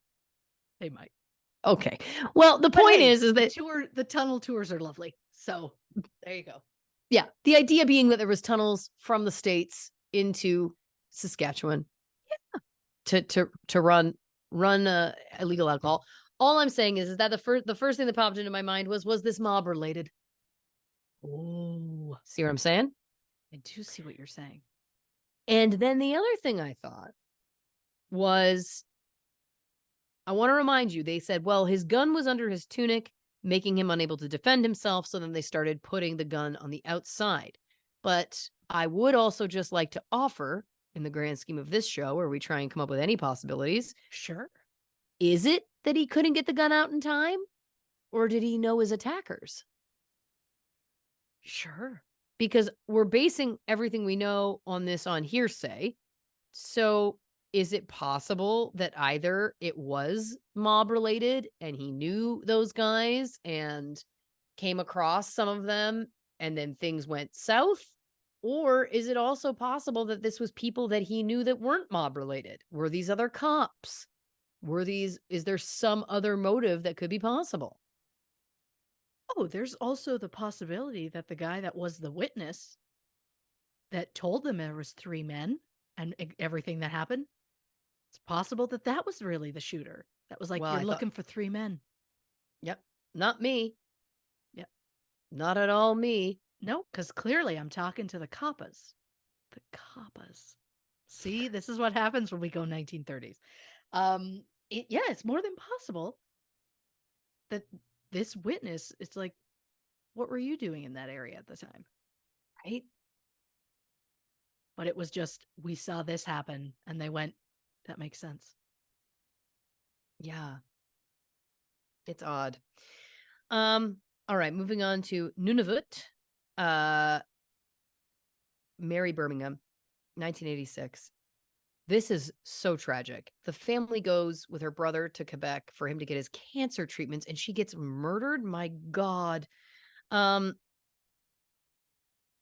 this is another one. Again, it's interesting because it feels it feels like there is a bit of a through line in this episode so far, and I know we're not done yet, but it just is also like, how is it that a 15-year-old girl can get killed in her home and it doesn't get solved in a small rural area? Like, you would think on paper that that would be easier to solve Sure. because we're dealing with a small area, not a lot of people. When you're trying to come up with a motive for that crime, it's a 15-year-old girl. So the motives are going to be pretty, short list and also pretty fucking dark and bleak, right? So Yeah. it's her whole family was gone. This is the other thing when we often hear again the simplest explanation is true. Statistically speaking, if a wife or partner is killed, you go to the other partner. You know what I mean? It's like the rest of the family's got alibis. Yeah.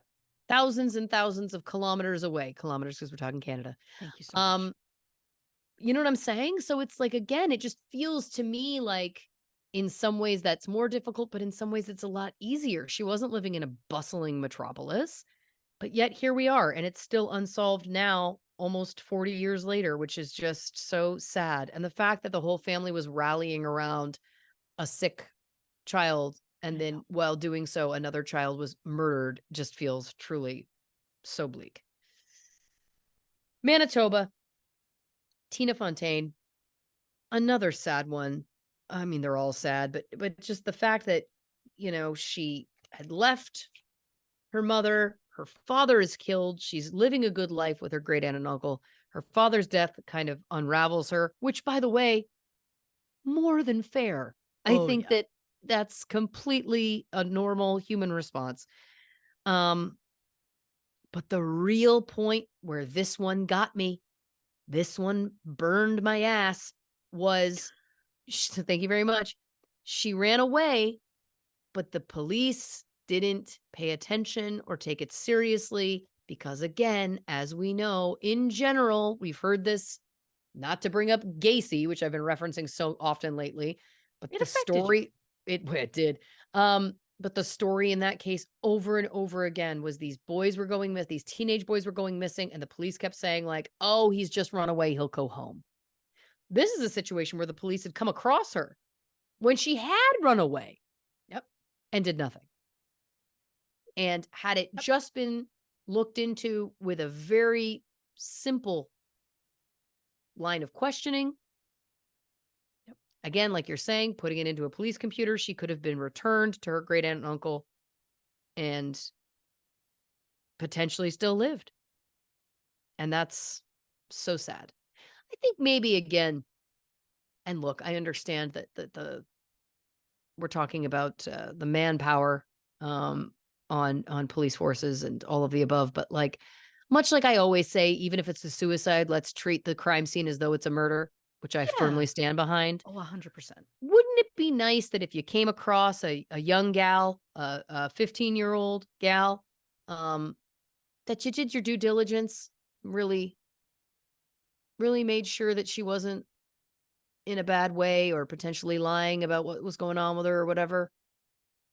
I'm not trying to blame, but you know what I'm saying. Yeah. Like, what would have Just happened if they took the time, found out that she was a runaway, and, you know, got her somewhere else? got her somewhere else. Yeah.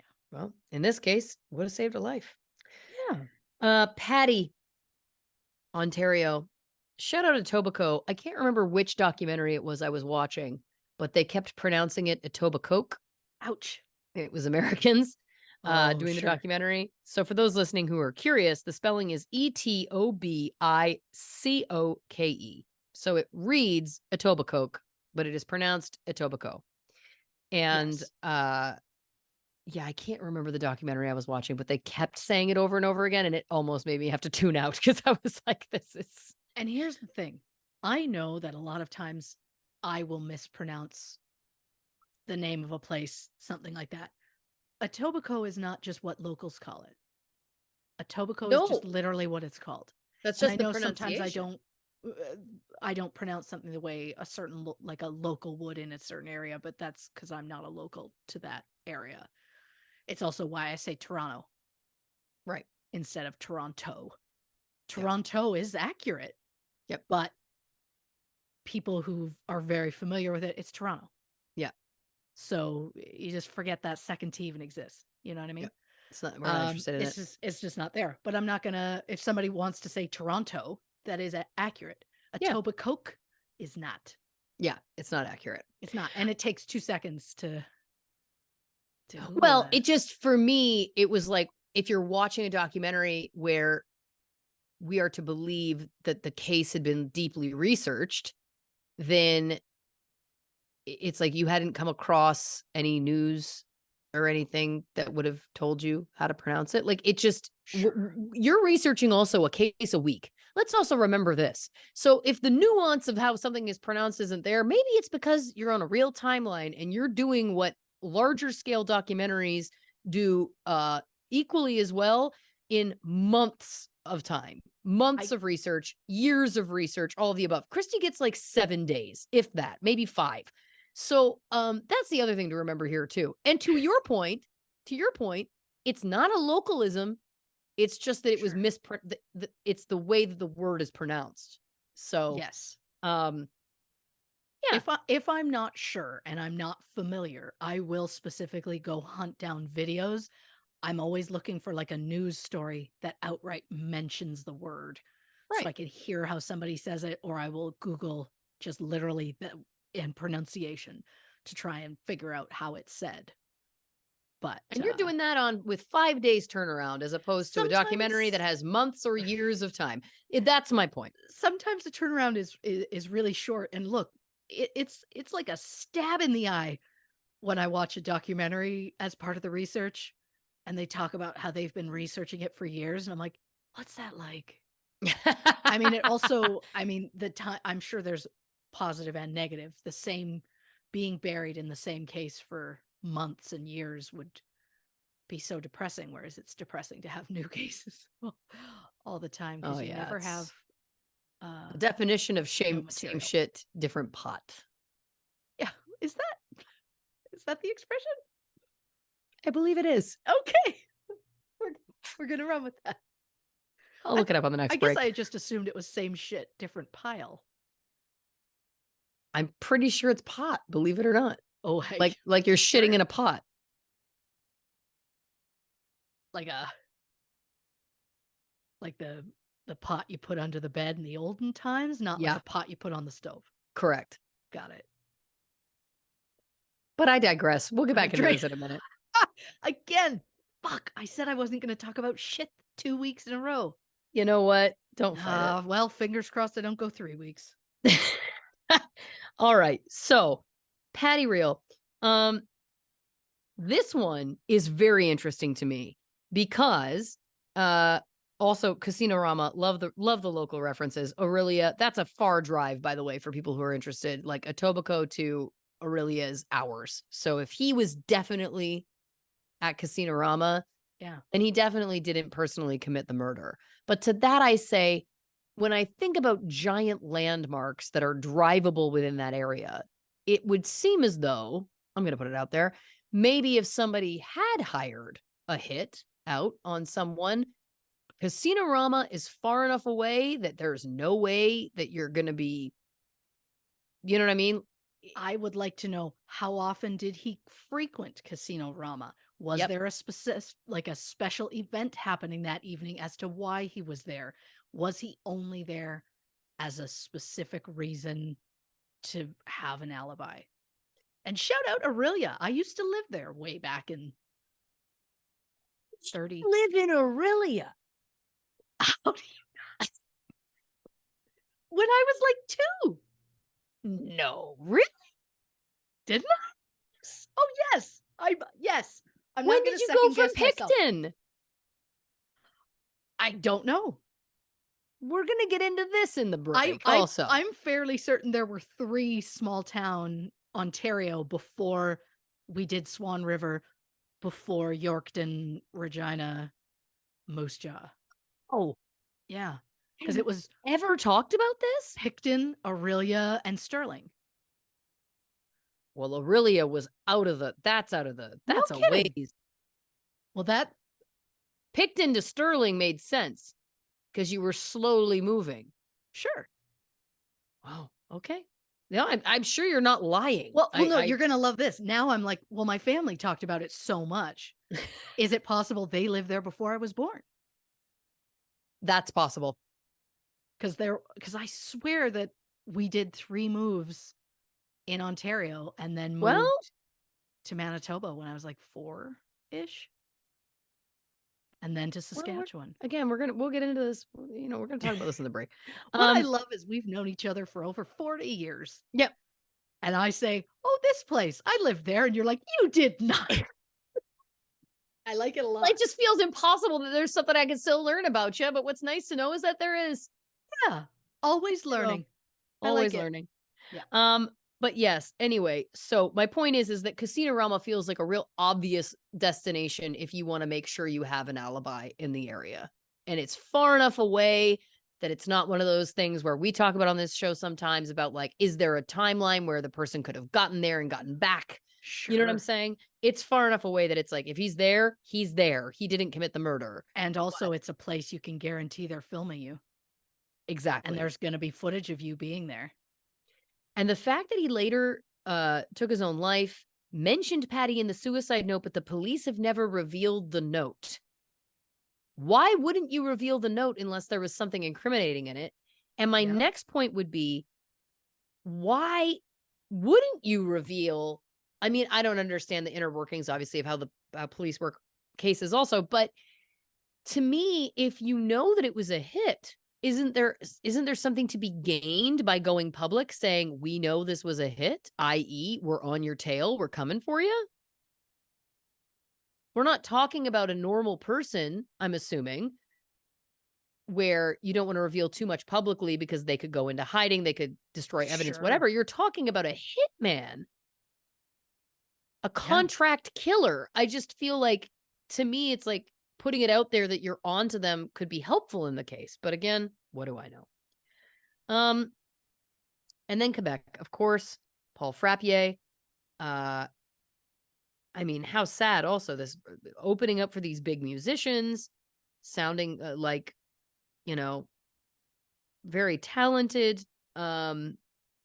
being found on the street, being found murdered on the street, I know. especially, when there's no motive in sight, there's no suspects, chilling.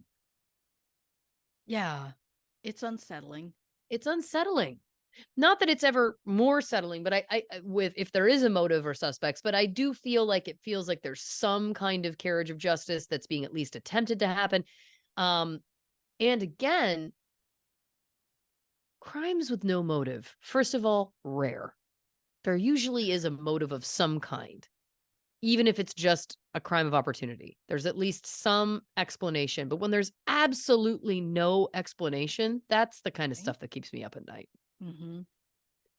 Because then every moment is terrifying and every person is a horror show. Yes. And Yeah. who is he meeting? Has Yeah. that person been talked to? Was that person involved? Did that person lure him out to an area? Right. Is it something to do with music?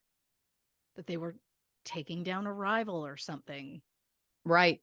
Someone that they felt was getting more praise and was more talented than them. And if they just took them out, then their career would blossom or whatever. Like, Yeah. That's a good just point, too. so many questions. Yeah. And unfortunately, not a lot of answers. But that's why we do what we do. We pose the questions, if nothing else. Yeah. I have a question for you. Why don't you hit the can one more time? How about getting another drink? And then I'd we're going to love come to. on back with some more because we're not done yet, folks. More true crime on this True Crime Canada episode of True Crime and Cocktails. All right, final clap on 3. 1, 2, 3. Welcome back to this episode of True Crime and Cocktails. We're, of course, discussing True Crime Canada. Little update for everyone. I have Googled same shit, different pot. And I'll be honest, a lot of what's coming up is same shit, different day. Oh, yeah. And also same shit, different toilet. But then the expression that's coming up with pot is shit or get off the pot. So I think I may have kind of conflated 2 shit sayings. And then I created one and acted like it was the usual saying of same shit, different pile. Different pile. Pile is it's not anything I'm seeing coming up in my quick Of course not. research, but Of course not. there you go. Also, I'm on my 4th high noon and I'm feeling like a loon. Sorry. Okay. No, We're moving on to Newfoundland. which I couldn't be happier about. Newfoundland and Labrador, if I Thank may. you. So, Dana Nicole Bradley was born July 24th, 1967 in St. John's, Newfoundland. By the end of 1981, Dana was in the 9th grade at I.J. Sampson Junior High. On December 14th, 1981, Dana went to a friend's house after school before heading home for her mother Dawn's birthday party. Dana left her friend's house on Curry Place and was last seen hitchhiking on Topsail Road. When Dana didn't arrive home, her family grew concerned and contacted the authorities, who told her an eyewitness saw Dana at 5:20 p.m. getting into a car with a male driver. 4 days later, a family looking for a Christmas tree discovered Dana's body on Maddox Cove Road, a heavily wooded area south of the city, approximately 20 kilometers or 12 miles from where she was last seen. She suffered multiple blunt force skull fractures, and she had been sexually assaulted. Police say her body was laid out in a burial fashion with her school books tucked under her arm, which is God. chilling. Dana was just 14 at the time of her death. She was described as an artistic student who was always surrounded by a lot of friends. After Dana's death was announced in the local newspaper, 2 witnesses came forward to say they saw a man just off Maddox Cove Road on the night that Dana disappeared. A sketch was created of the suspect, who was believed to have been a man in his mid-20s. Despite the sketch being very detailed, police have never been able to identify the man. Hundreds of people were interviewed, more than 800 vehicles were searched, and police investigated thousands of tips. The investigation into Dana's murder has been considered, quote, one of the most expensive and exhaustive murder investigations in Canadian history. A man was arrested in 1982 for making repeated harassing phone calls to Dana's family. The man was sentenced to 9 months. Then in 1986, someone sent a note to the police claiming that David Grant Somerton was the killer. Police brought him in for questioning, and he confessed to Dana's murder. He was charged with first-degree murder, but soon recanted his confession, saying he had been coerced. It was found that confession came after 18 consecutive hours of Jesus. interrogation. Somerton also had a history of mental illness. With no physical evidence linking him to the crime, the murder charge against Somerton was dropped. However, for the false confession, he was charged with public mischief and sentenced to 2 years. Which again doesn't seem fair if his confession was coerced. Yes. And then he gets sent to prison for 2 years for being coerced. For being interrogated for 18 hours. Yeah. Yeah. No, that's bullshit. Sorry. Dana's case is still considered to be active, and police say they still receive about 50 tips a year about it. In 2014, a man named Robert came forward claiming he witnessed Dana's murder when he was just 4 years old, What? and that he had repressed the memory for decades. Robert said the car used in Dana's abduction belonged to Robert's father. However, that day it was being driven by a family friend named Thomas Carey, who also happened to be a convicted pedophile. Robert claims that Dana had no problems getting into the car because Robert and his brother were in the back seat. He said Dana gave Carey her home address and started to panic when he drove past it. Carey drove to a wooded area where he hit Dana with a tire iron before putting her body in the trunk. Then Carey drove out to Maddox Cove and left Dana's body there after washing her face and posing her, telling Robert and his brother that he hoped, quote, the young girl would wake up and go to school the next day. Jesus. Robert says the vehicle was then buried at a property in the Witless Bay area. He claims he tried to come forward in 2011, but the RCMP didn't believe him. When he came forward again in 2014, police said his version of events were different from the information they had collected. In 2016, a Facebook group called Justice for Dana Bradley pushed to have 2 vehicles excavated from the Witless Bay area. When police refused, the group hired their own forensic team to dig up the vehicles. However, it was determined neither vehicle could be used as evidence as they had been buried for too long and had degraded. However, it should be noted one of the vehicles that was found was one that had belonged to Robert's father. And look, I'll say kudos to that group for not saying police won't do it, we'll do it ourselves. Kudos to you for going around the right channels to make sure if an evidence is going to be found, it gets found legitimately. Yeah. That could be used. So kudos for that. In May 2016, the RCMP publicly stated that they had retested the DNA samples retrieved in Dana's case, and they had discovered DNA that pointed to an unknown male suspect. This allowed police to rule out 2 suspects who had previously been connected with the case, one of which was Thomas Carey. There is also a theory that Dana's disappearance is linked to the cases of 3 other women who went missing in St. John's between 1978 and 1984. 17-year-old Sharon Drover finished her shift at McDonald's on Kent Mount Road around 2 a.m. on December 29, 1978. She was reported missing 46 days later. In the early 90s, 2 brothers came forward claiming they picked up a female hitchhiker on Kent Mount Road the night that Sharon went missing, and they dropped her off at the corner of Longs Hill and Livingstone Street where the boarding house Sharon was staying at was located. The brothers said the woman got into a heated discussion with someone near the front door of the house and she took off running south down the street. In 1995, the new tenants of the boarding house were asked to leave so the floor could be ripped up, but no body or evidence was found. 25-year-old Henrietta Millick was last seen at the Key Club in the West End of Water Street on December 11th, 1982. Henrietta's keys and purse were found at the club, and it is believed she likely left against her will. 20-year-old Pamela Asprey was having drinks with friends at a pub on Water Street, November 12th, 1984. After a few hours, Pamela left her wallet with a friend and said she'd be right back. Around 9:30 p.m., a witness saw Pamela get into a large dark car with a male driver near the War Memorial on Duckworth Street, about 1.3 kilometers or 0.8 miles from the pub.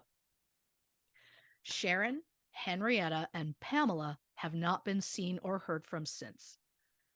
I'm not convinced that their cases are connected to Dana's, mainly because in the other 3 cases, no bodies have ever been found, whereas with Dana, the killer displayed the body, clearly hoping that she would be found. Yeah. However, I do think it's possible that Sharon, Henrietta, and Pamela's cases are all connected. All 3 women were last seen within a mile of each other. I love that I've done this twice in one episode. 2 of which were last seen in pubs on Water Street. And if the witnesses were correct about Sharon Drover, she was last seen a few blocks from Water Street. And 2 of the women, Sharon and Pamela, were both living in boarding houses at the time of their disappearances. Is that somehow a connection? I don't know. It's possible the crimes were all committed by separate people. There's just a lot of coincidences. And apparently that's just what I'm doing in this episode. I love it. But as of April 2023, the cases of Dana Bradley, Sharon Drover, Henrietta Millick, and Pamela Asprey all remain unsolved. Next case is from New Brunswick. On November 14th, 1993, the body of 17-year-old Marcel Cormier was found in his father's truck on a back road near Saint Antoine, New Brunswick. Marcel had been shot. Marcel was last seen with his girlfriend, 14-year-old Marcia LeBlanc, but Marcia was nowhere to be found. Police quickly believed that someone had killed Marcel and abducted Marcia. Police searched the area, but came up empty. A week after Marcia's disappearance, police questioned 34-year-old Roger LeBlanc. As far as I can tell, no relation to Marcia. He was a person of interest at the time, as he was known to frequent an after-hours bar, which was near the crime scene. After his interview, Roger was released, and the following day, Roger disappeared. Some of Roger's belongings were found in the Canaan River area, but there was no sign of Roger. An extensive search was done of the area, but Roger was nowhere to be found. In October 1994, some bones, teeth, and a running shoe were found in a wooded area about 2 kilometers or 1.2 miles from where Marcel was shot. Testing determined the remains belonged to Marcia LeBlanc. Marcel and Marcia were described as bright kids who were full of life. Both were talented athletes, as Marcel played hockey and Marcia played baseball. As of April 2023, the case remains unsolved, and Roger has still never been found. Interesting. From Prince Edward Island, we have a popular teacher, Byron Carr, was last seen around 3 a.m. on November 11th, 1988. 31 hours later, his body was discovered in the bedroom of his home on Lapthorne Avenue in Charlottetown, PEI, or Prince Edward Island, if you may. He had been stabbed and then strangled with a towel. Byron was 32 at the time of his death. He was described as an introvert who loved music, people, and throwing dinner parties. His time of death was determined to be between 3 and 9 a.m. on November 11th. Between midnight and 2:30 a.m., neighbors heard Byron's dog barking, which was unusual. There was also a report of a vehicle leaving the area at the time at a very high speed. The killer wrote a note on a bedroom wall that read, quote, "I will kill again." Police believe that Byron was killed by a younger man after the two had consensual sex. Police had a DNA profile that they believe belongs to the killer. Police believe the killer was approximately 15 to 25 at the time of the murder, possibly a bisexual and a local who had a previous involvement with the police. A sketch was released of the potential suspect, but as of April 2023, the sketch has not been identified. Byron's case was reopened in 2007.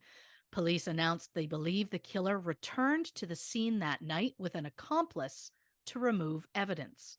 In 2013, they announced they knew who the accomplice was, but they chose not to release the name. They did, however, announce that the accomplice was 27 at the time of Byron's murder, a recent parolee with a violent criminal past, and that this person was on their original list of suspects back in 1988. Police say this accomplice died back in 2003, and that even if the man was alive, they wouldn't have had enough evidence to arrest him. Police believe the killer took this accomplice back to Byron's home after the murder to help search for the killer's underwear. They ended up leaving without it as the police later found them.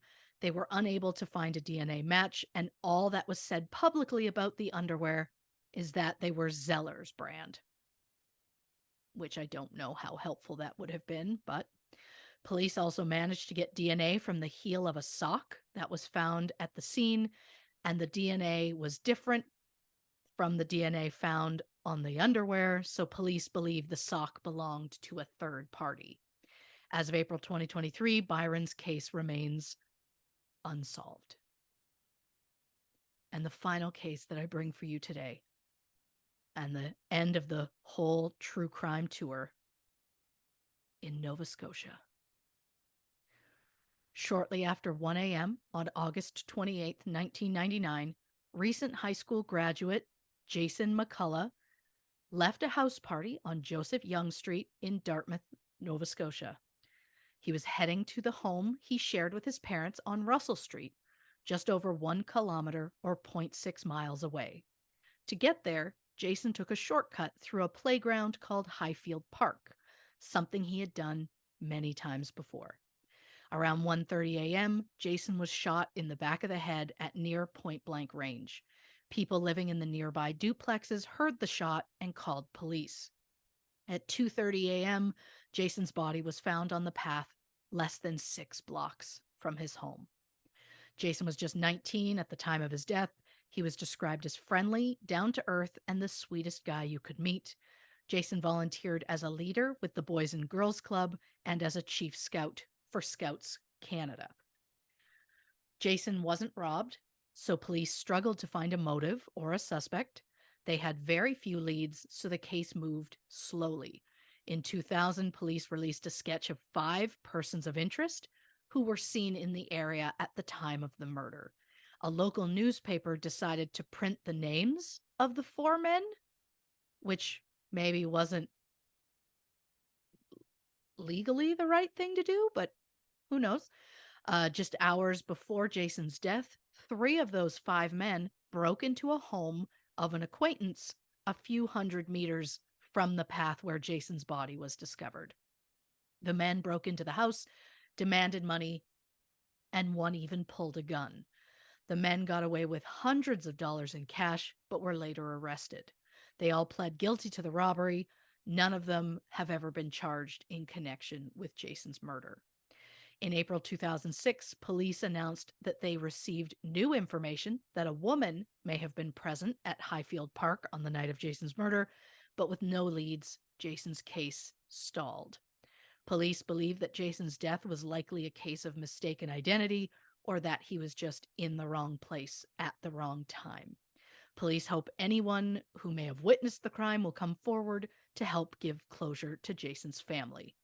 In October 2004, Highfield Park was renamed the Jason McCullough Memorial Park.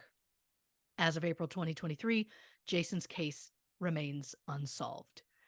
And if any of our dear listeners has any information on any of the cases mentioned today, they can contact Crime Stoppers at 1-800-222-8477. Shedding light on heartbreaking crimes. I'm Christy Oxborrow. Wow. My God, yeah. What a parade of sadness. It is. It is. All right. Newfoundland, going back to Dana Bradley. This is fascinating to me. The false confession. Yeah. The man coming forward saying that he witnessed the murder when he was 4. Now, listen, I have lots of memories when I was a very young child, but that is atypical. Not a lot of people do. But then the fact that he had specifics about the car, and then the one car did turn out to be potentially corroborating his story. I mean, that's fascinating. Very fascinating. Now, it's also interesting that the DNA led to basically connecting 3 other women's deaths. That chain of events. Henrietta, Pamela, and Sharon. Right. It does feel like those 3, to your point, have to be connected. Again, it's what are the odds? The only From the thing I'll same say, because area? I know that the MO was different with Dana, but Yes. sometimes newish serial killers or spree killers, they do sometimes change their MO. It's not Sure. impossible. It was chilling, the concept of, oh, she'll go to school, she'll wake up and go to school. Oh, yeah. Because it almost feels like if that really happened, that person might have really believed that, which speaks to a potential mental health issue also, like a delusional issue. So to that, I say, I do think it's plausible and possible that someone that would have that kind of MO in perhaps a altered delusional state could kill other people with a different MO. Sure. It's also possible too that the other 3, because the other 3 bodies were never found, correct? Right. It's also possible he could have done a ritual with them in a similar way or posed those bodies in a similar way, and then they were just never found. I love that I'm like, I don't want to rule out that the same person could be responsible for all 4. Sure. You want to think I caught 2 serial killers in one episode. I do. Like that. I do. That's the truth. Okay, moving to New Brunswick, Marcel Cormier and Marsha LeBlanc. A lot of questions with this one. Was Marcel killed and Marsha taken? Was it a coincidence somehow? What would the motive be? I could understand, in the dark true crime world we're in, somebody seeing this couple and being like, I'm going to kill him and take her. I can understand that as a motive for Marcel's death. Sure. But then it's like, again, we keep coming back to the same question that I think has come up so many times in this episode, which is, so is it just a random crime then? Was this somebody who was targeting you or following you? I don't know. My thing is, you got onto this Roger character. Yeah. And you're like, we're going to question him. And then the very next day he takes off, never to be found again. It's like, I think we know we found our guy, right? Yes. If he gets questioned and then just disappears. Yeah. And the question is, when he was questioned, was she still alive? Great question. Because we don't know how long she was alive. I mean, that again, I agree. It just feels, I mean, it's exceptionally difficult to actually stage your own death or actually disappear with no one ever finding you in, what are we looking at? 30 years? I mean, that is difficult and rare, but not impossible. Sure. Not unheard of. Let's put it that way. Okay, PEI, Byron Carr. This is interesting. I will kill again. The fact that it was a consensual sexual encounter between him and his killer, potentially. The killer leaving, coming back with an accomplice to find evidence. And then the sock found with DNA from a third party. So does that mean there's actually 3 people involved plus Byron?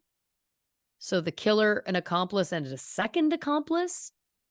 Did the sock match the first accomplice? I have a lot of questions here. Same. Obviously, a gay man in 1988, that's potentially going to be a tough, much like we were talking about Indigenous women and not getting the attention and all of the above that they deserve. A gay man in 1988 could be the same kind of thing. How deeply was this looked into? The fact that they seem to know or claim to know who the accomplice is, the one accomplice is, but have never come forward. I'm skeptical. Oh yeah, I have. It's just for things to happen. I just can't believe that nobody saw or heard anything. Yeah. They heard the dog barking. Someone saw a car, heard a car. What are more details about the car? Yeah. And also, why are you not publicly? You said we figured out who who the accomplice was. Okay, great. Why aren't you telling us who it is? And that's the thing. I just feel like with some of these cases where we're talking 30, 40 years, why not throw it out in the wind at some point? You know what I mean? Like, we talked about this in reference to Delphi. I remember we had this conversation many times where it was like that investigation was so ongoing for so long, and they kept openly, outwardly saying, we have all this information, but we're keeping it close to the chest. Yes. And we said so many times when we've talked about that case that it's like, we get it. Certainly in the first certain amount of time, you don't want to in any way, compromise an investigation by revealing too much publicly. Got Sure. it.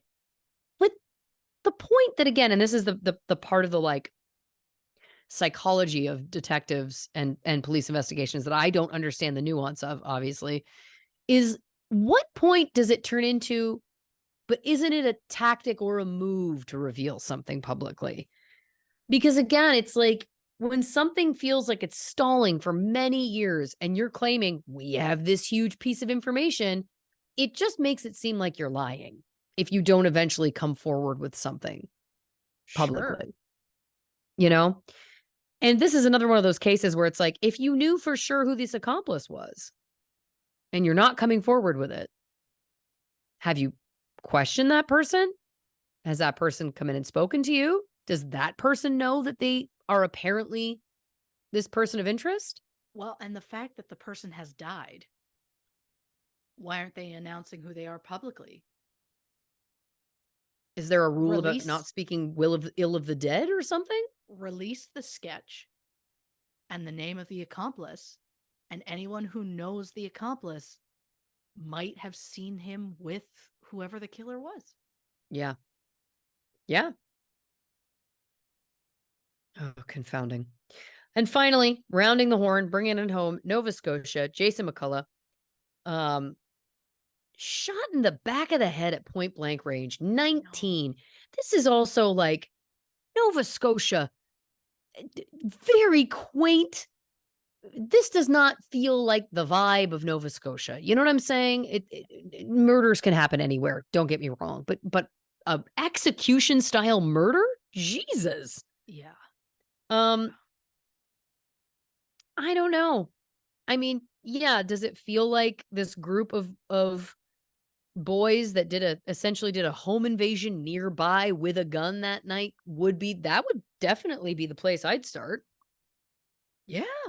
Um, as well as just what's the motive? It feels like could be misadventure, could be again some sort of spree type crime. This group of kids getting high on pulling off a home invasion, whatever, do they then go and shoot somebody that they come across? I mean, that seems plausible to me. Again, it's so hard to believe that these children, for lack of a better term, these 15, 17, 19-year-old kids, like, what is the motive for these kids really? Like, to do an execution style murder? My God, it just feels so, I don't know, misaligned with teenagers, Yeah. you know? And I also love that it's like new evidence. Maybe there was a woman present. Okay, fine. This is another case to me where it happened in 1999. Let's get into it then. Bring something else forward then. We're however many years, we're 20, 30 years later. Come on. Yeah, It's if you time. know, like, if you know something else about the woman, let Right. us know. Fill us in.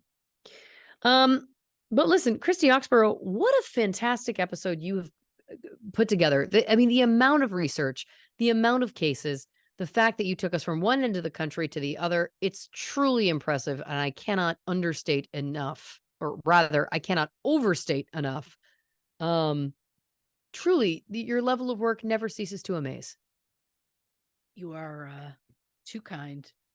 I'll say it. I mean, it's dark and it can be heavy. But there's something I liked about crossing Canada. Yeah, It was nice. I love that. And for those keeping track at home for how I like to keep track of where I've done cases and where I haven't, I'm not considering this. I've done every one in Canada so far. I'm pushing myself to the limit of I have to do at least half an episode or more in a specific place to count it. Wow. I'm a psychopath. I love it. I love that for you. And it should also be noted, you've been doing the missing series of episodes. This also is not one of those episodes. This is Correct. its own thing. Yeah. Because there was a missing. Some are missing. Some Right. bodies were found. Like missing, I try and focus on. Missing have not been found. No Right. sign of. Whereas this was, there are some of that in here, and some of them murders, kidnappings, all of that. I tried to just go for unsolved, and in Canada, really was my focus. Yeah. It was a fabulous episode. I never had any doubt, but also it never ceases to amaze me how you continue to impress me. And I thank you for your work. Oh, well, I'm too deep into this to not get emotional about it. Well, listen, I'm finishing my 4th high noon. We're about to record a bonus episode of the show, and it's only going to get sloppier. So, Yep. On that note, thank you so much for joining us, dear listeners. If you haven't already, give us a follow on Instagram, Facebook, and YouTube at True Crime and Cocktails, on Twitter at Not Detectives. And that bonus episode I just referenced is going to be over on Patreon, patreon.com/True Crime and Cocktails. Go over there for all kinds of bonus content that we love to provide on a subscription-based service. So check that out if you're interested. And the only place for official True Crime and Cocktails merch is, of course, truecrewmerch.com. So check that out as well if you're interested. Christy, do you want to tell the people about next week's episode? On the next True Crime and Cocktails, Mary Schley. I look forward to that, as I look forward to every week on this show. Christy, do you want to say goodnight to the people? Happy birthday, Paul Rudd. Good night, my ever-aging vagina.